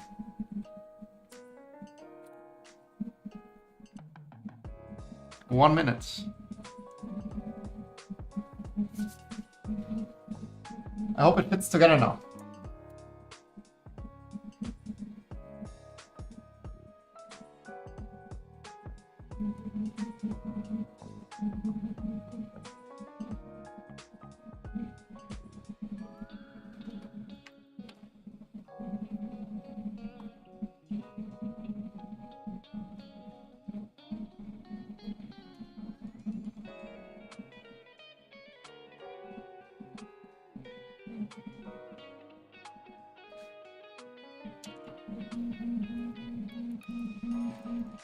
I'm really happy like with the V0. Like it's like for stuff like that it's perfect. Like you design something, you print it, and like a couple minutes later you just have it. The only thing is like ideally we wouldn't have used ABS here. It just takes like a second for the print bed to go to 100 degrees. But besides that, like it's just like super fast, super quick. You can iterate. Absolutely love it. It would be fun, like if we replace the X extrusion, if we get like a little bit more speed out of it. Just can maybe go a little bit higher with the accelerations. In the end, it doesn't make a big difference at some point, but a little bit more is always nice. Here we go. Whew. Not hot at all.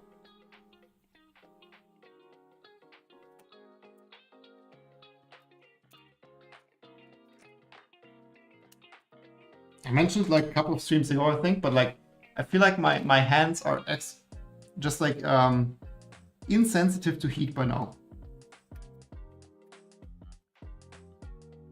One of the side effects of 3D printing as a hobby. Let's just keep the bed at 100 degrees, just in case. Cool. Okay, let's see. So the absolute killer was that this had no clearances, and it still does not work well. It's better, but it's still like catching.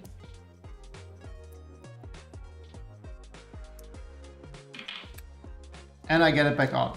So what we can do, instead of printing this again, let's just give this like a quick edge treatment.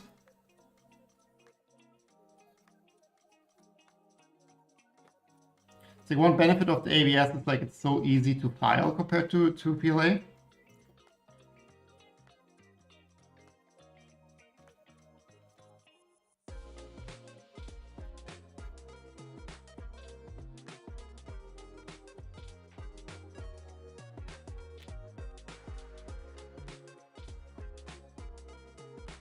See if that helps.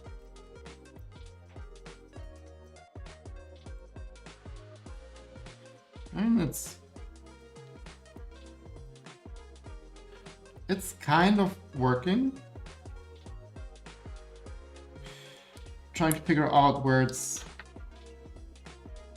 catching.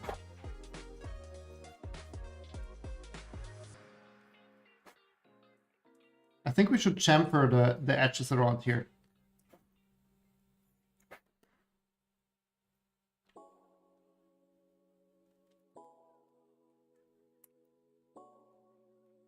Yeah, now it's fine.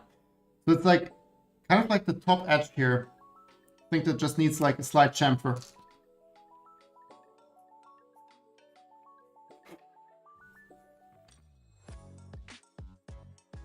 Potentially we forgot like another clearance there.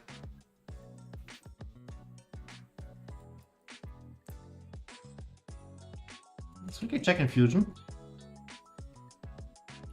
that we messed up.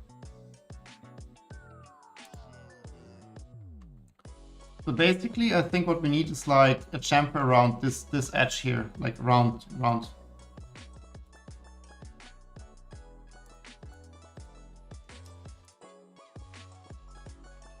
Ah, there is a chamfer. We'll also check that there's a clearance, right? Maybe there's just like, because it's kind of catching here, so maybe it's just like 0.1 is not enough there. You just need a tiny bit more. But yeah, now it's fine. Let's see what happens if we put our switch in here. Or our button.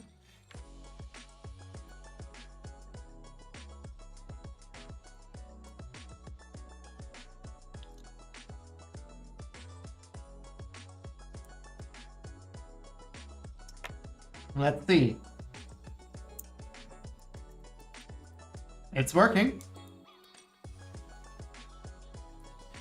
Now it has a bit of play. That's fine. Like there's a little bit of wiggle. You don't even see that I filed around the corner, so that's okay. Let's see if we actually can mount it. That would be the next challenge. Oh. So let's start with the back side. Yeah, this goes in perfectly. Let's check the front side.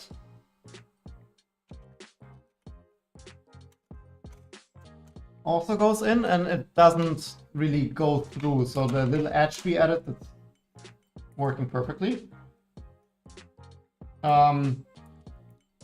Question is if I put it now in. I'm not 100% sure if I get it out again. Let's see.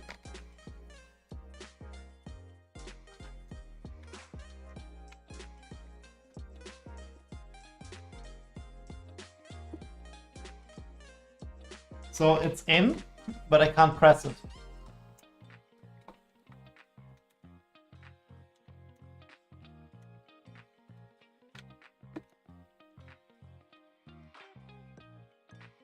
Yeah, something is off. If it's like out, it works perfectly.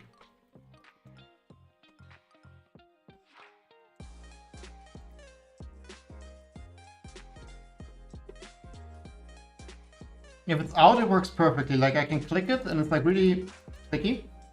So what I'm thinking, what might happen is that if it's in there, it doesn't, it's like pulled apart a little bit. But even if it's pulling apart, now it can't. So the question would be, and we can quickly check that, right? Let's just add a bit of stuff.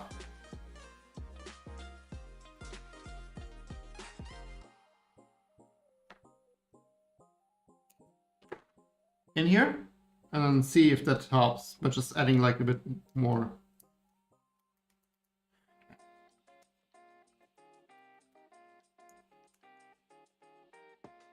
Or maybe it's too tight. Because if I push it together on the outside, I mean now it's stuff inside.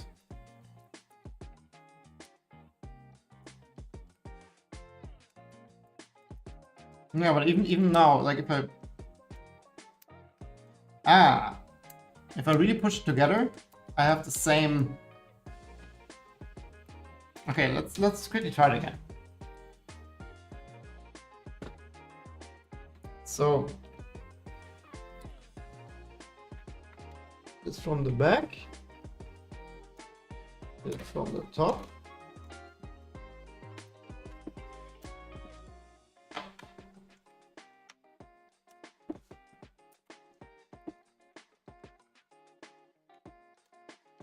Yeah, I'm not quite sure where the problem is, to be honest.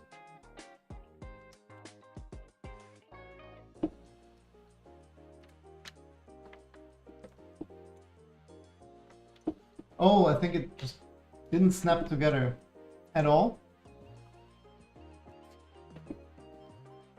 Because on the bottom, it's quite far out. So maybe the snap fit we built didn't work after all.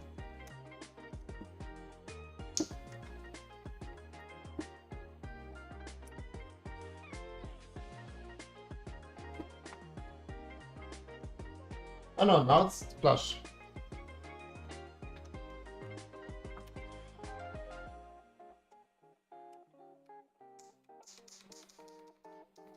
Okay, now it's clicking, but I have to push the button from the bottom. So maybe the problem is the button, like that, there's like it doesn't go quite together. At which point, like what I did here would work, right? That we added like a little bit of like elevation.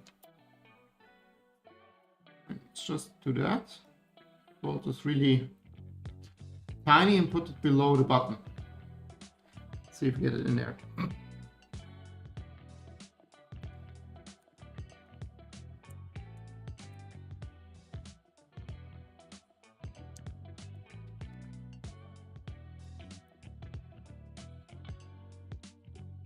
Just to elevate the button a bit more. Let's see if that works. I mean, it pushed it now up quite a bit.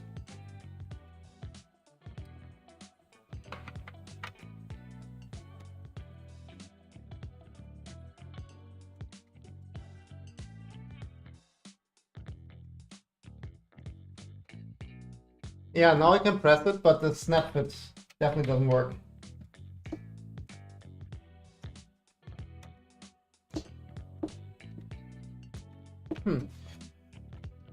I wonder what makes it so different here compared to outside. I mean, now it's clickable. So maybe we just go the glue route after all. Because like the snap fit, like you saw, it just fall out.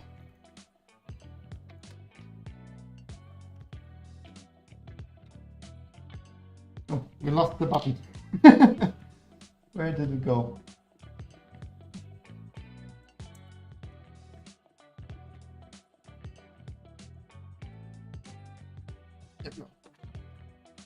So I really wonder what the difference is now here, why the snap fit doesn't work.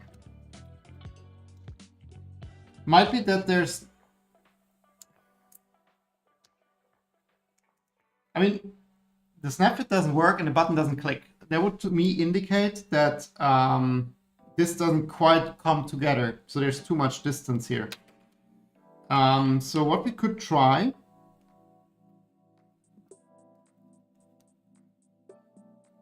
is print a version of this like ring that prints in like 5 seconds, right? That just has a little bit like 0.5 millimeter more depth.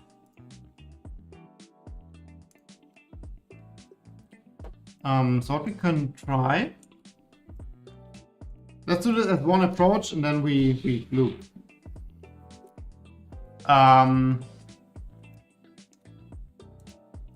So where we first extrude that,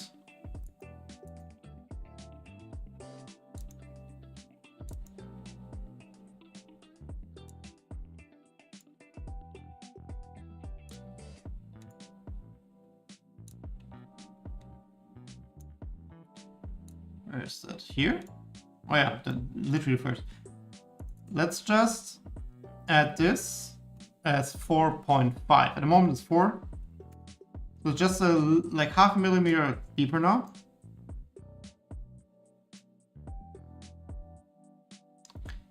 And then here, this ring. Let's just push this back half a millimeter. It's a bit cheating, but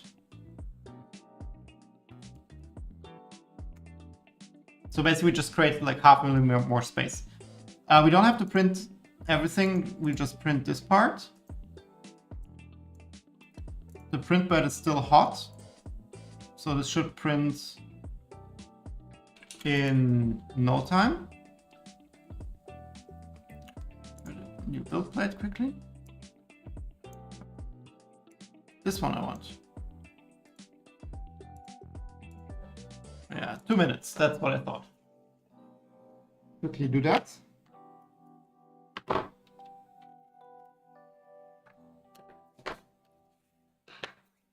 Let's see. Oh, it's close. It's clicking.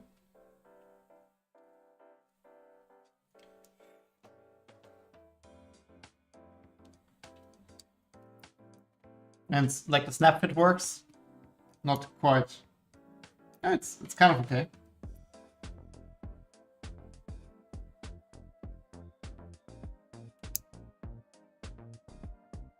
Also, also something we could have made the snap fit a little bit tighter.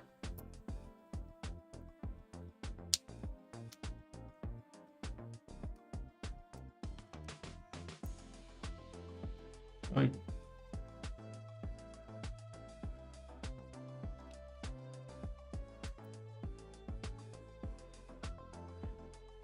But then we have to print both parts. Let's try it without.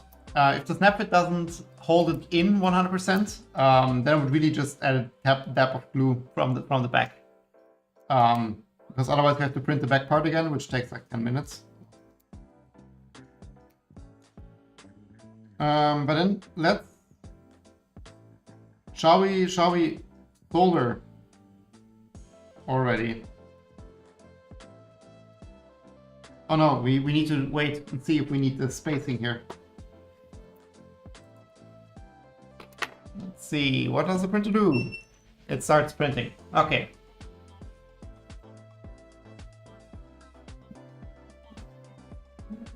Oh, there's some random filament bit there.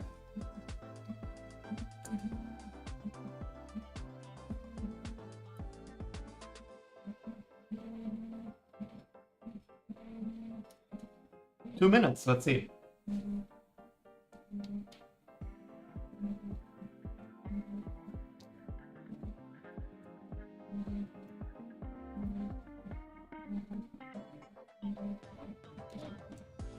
Yeah, I think all we need to do to make the snap fit like snap more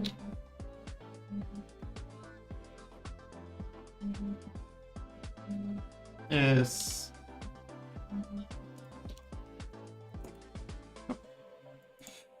where we have the geometry for the snap fit. We rounded it here.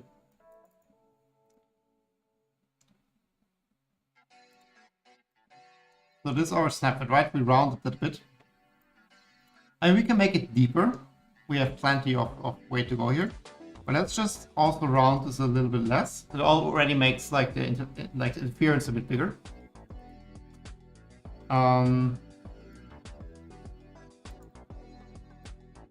Yeah, this one here. So let's make it a bit bigger. Instead of 0.8, let's do 1.2.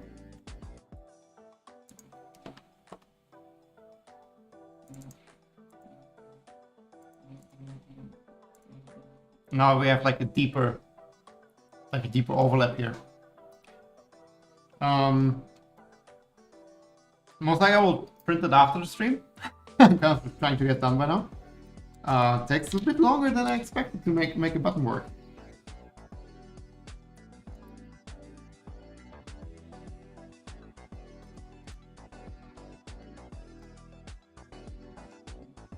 Let's see.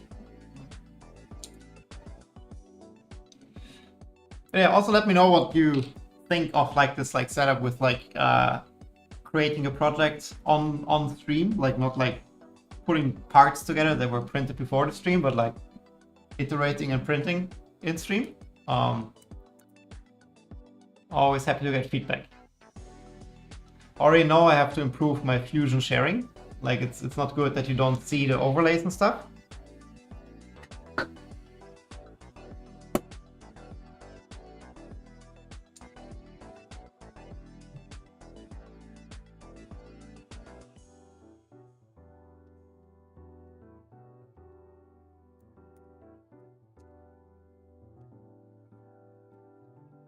Okay, this is a new part. That's a bit longer. Most likely, I mean, the button is now a bit too short, so we will need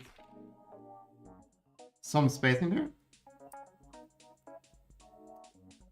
Yeah, snap fit is not strong. Let's see, so if we put this in here. Yeah, we need the spacing for sure. But let's just see if it snaps together in the thing.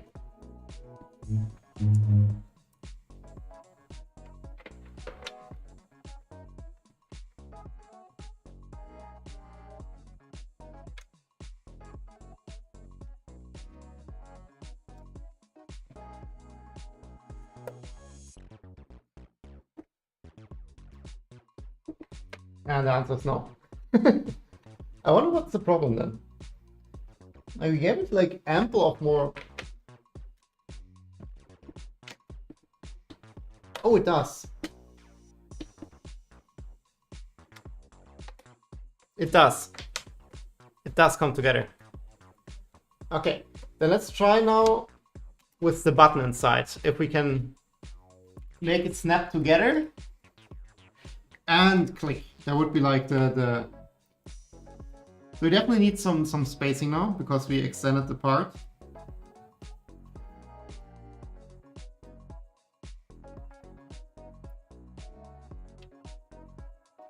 Wait, was that this? Ah, we used this one. This one was cut to size.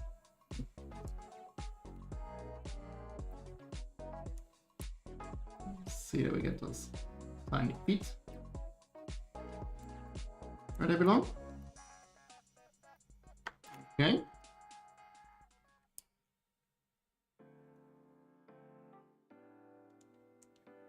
Oh.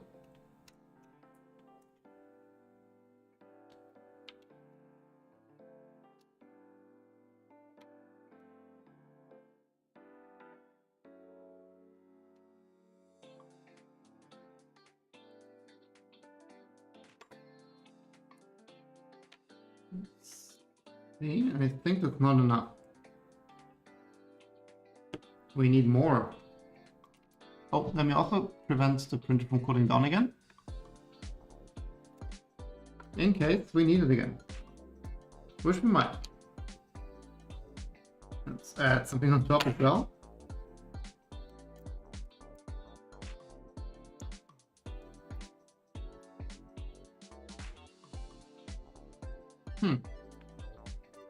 It doesn't quite work.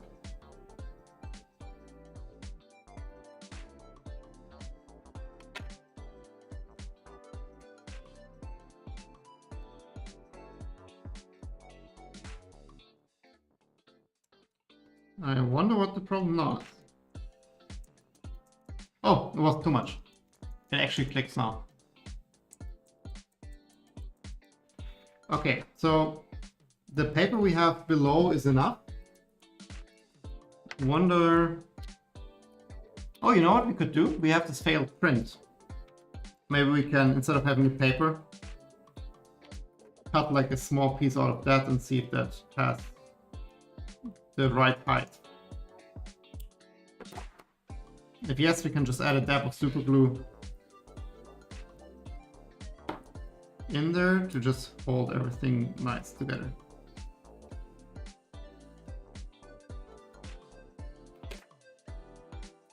It's a bit better than paper, I guess.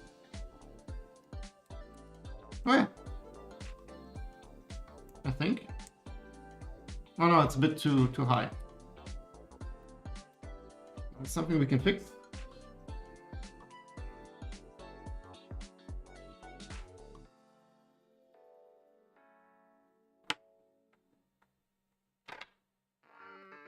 Try again. I'm sure at which point it's quicker to print it again, but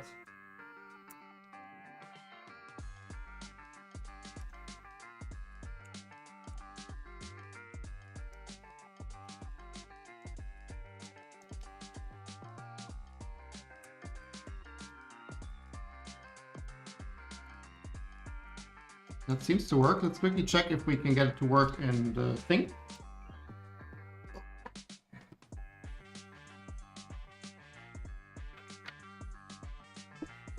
In.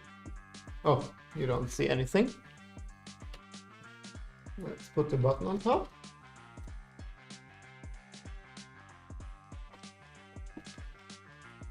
Yep.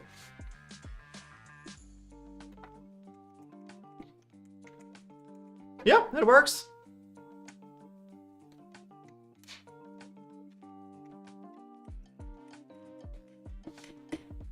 I wouldn't push too hard on it, but this totally works.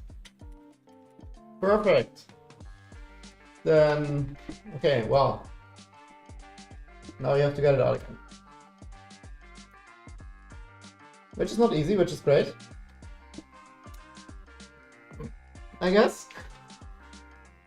Should have added like a little pull latch on the bottom.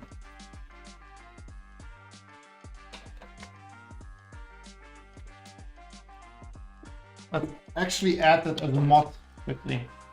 Just something that you can get under it, you know? So I'll just quickly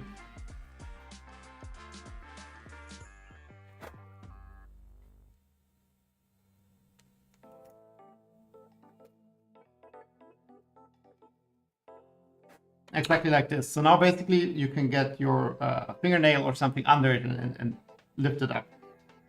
Okay. Then let's do the following. Let's glue this button in here just so it's like a bit more stable. After we solder it, let's solder first. Actually, get it to work. So the cables need to go through.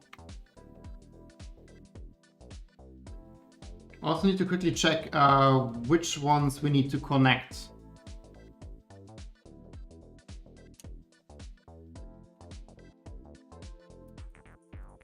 Okay, let's quickly use the multimeter. And see. So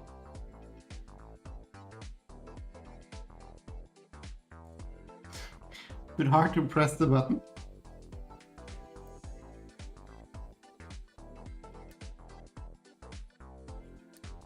Oh,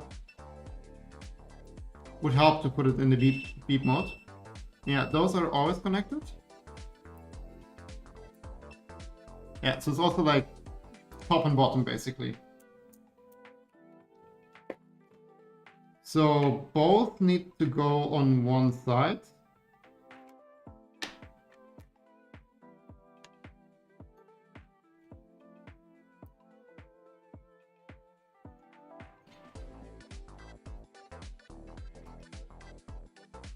Let's just add a bit of solder on both legs.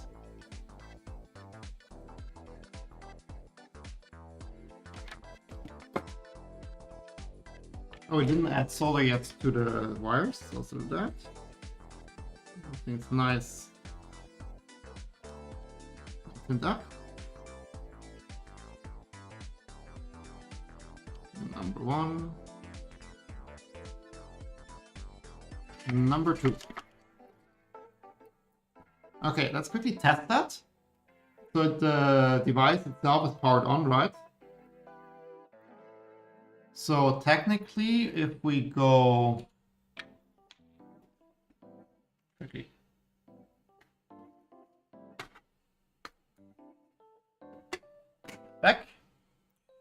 Home Assistant.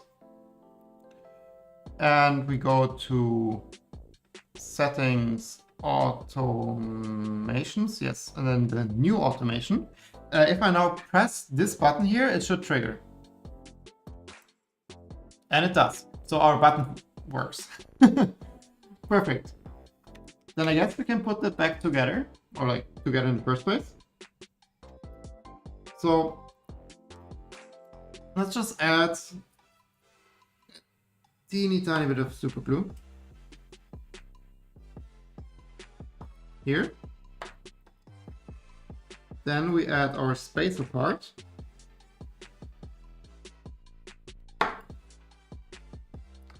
And we add another teeny tiny bit of super glue. And we put the super glue away because it's horrible stuff. I hate it. Let's try to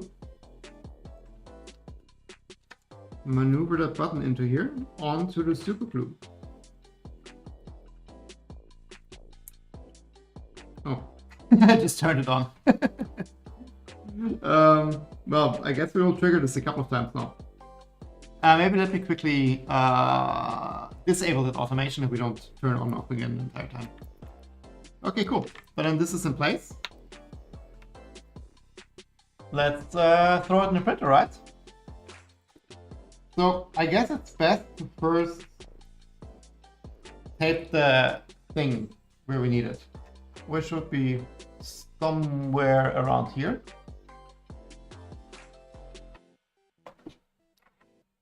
And then we add this here. And now we just add the button on top.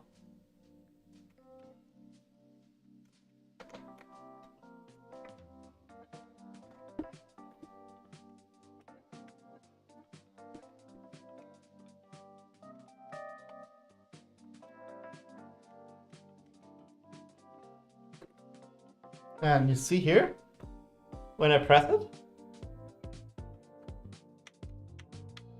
you see the blue.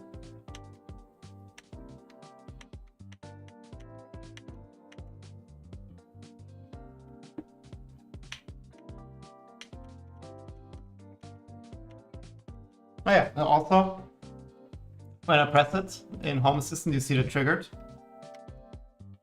So all works. So if I now enable that, this will turn on and off the printer.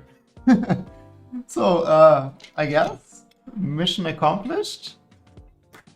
I think it's pretty cool.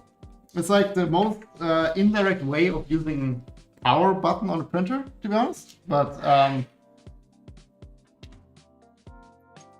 it has all the smarts. And to be honest, it doesn't look too bad.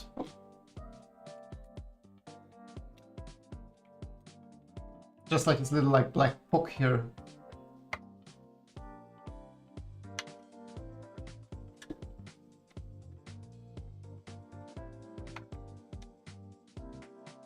Ah, now it's stuck.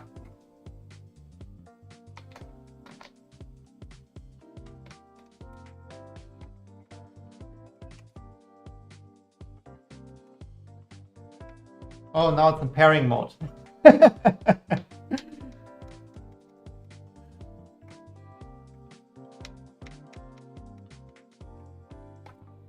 Yeah, it's not perfect. The problem is like I can also push it out. Right? So it's kind of like comes down to like the snap fit situation.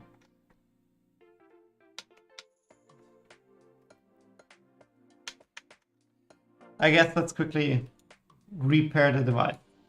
Success. Where are we? Here. Let's see. This one is now gone. Let's quickly allow some new device to join. And then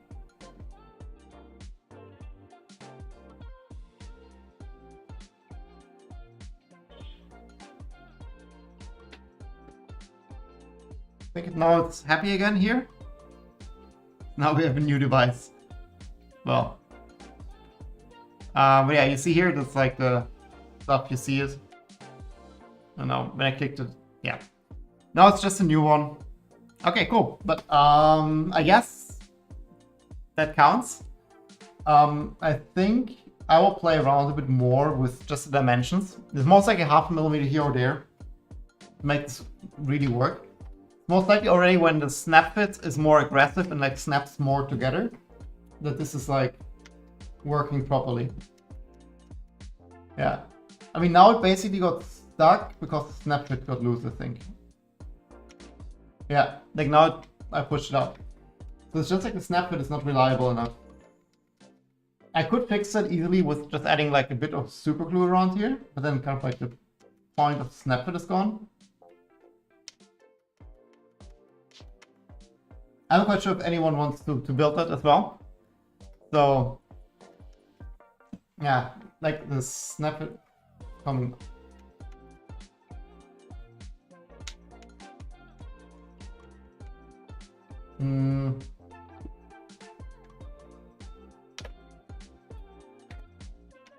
Yeah, it's like if I press in a specific spot, the snap fit comes out.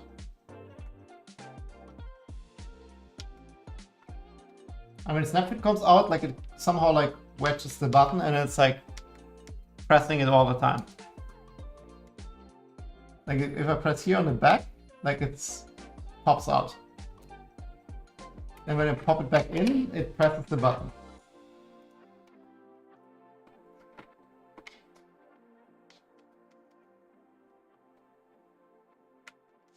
It's a very specific spot.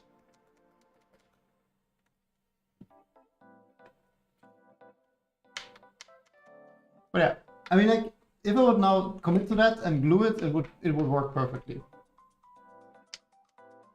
It's just because Ballistic Tech said we need a snap fit.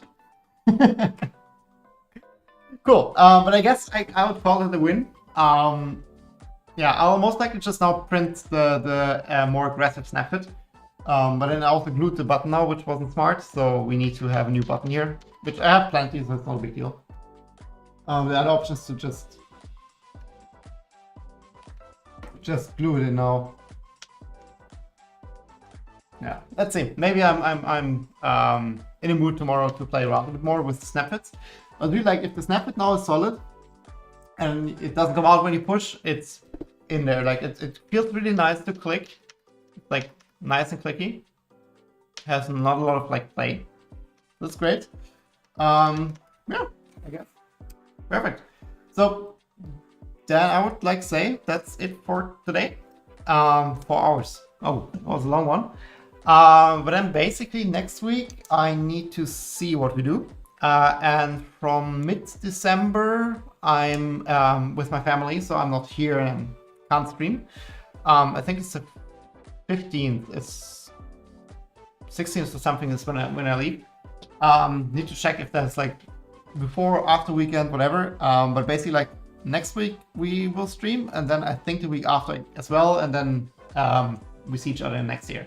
Cool, but then yeah, next week most likely we'll work on the V0 here. And I also still have the PC build, or not build, but like the PC cleanup lined up. We need to like work a bit on the LDs there as well. Fun stuff, I guess. Cool. Thanks everyone for tuning in, and see you next week.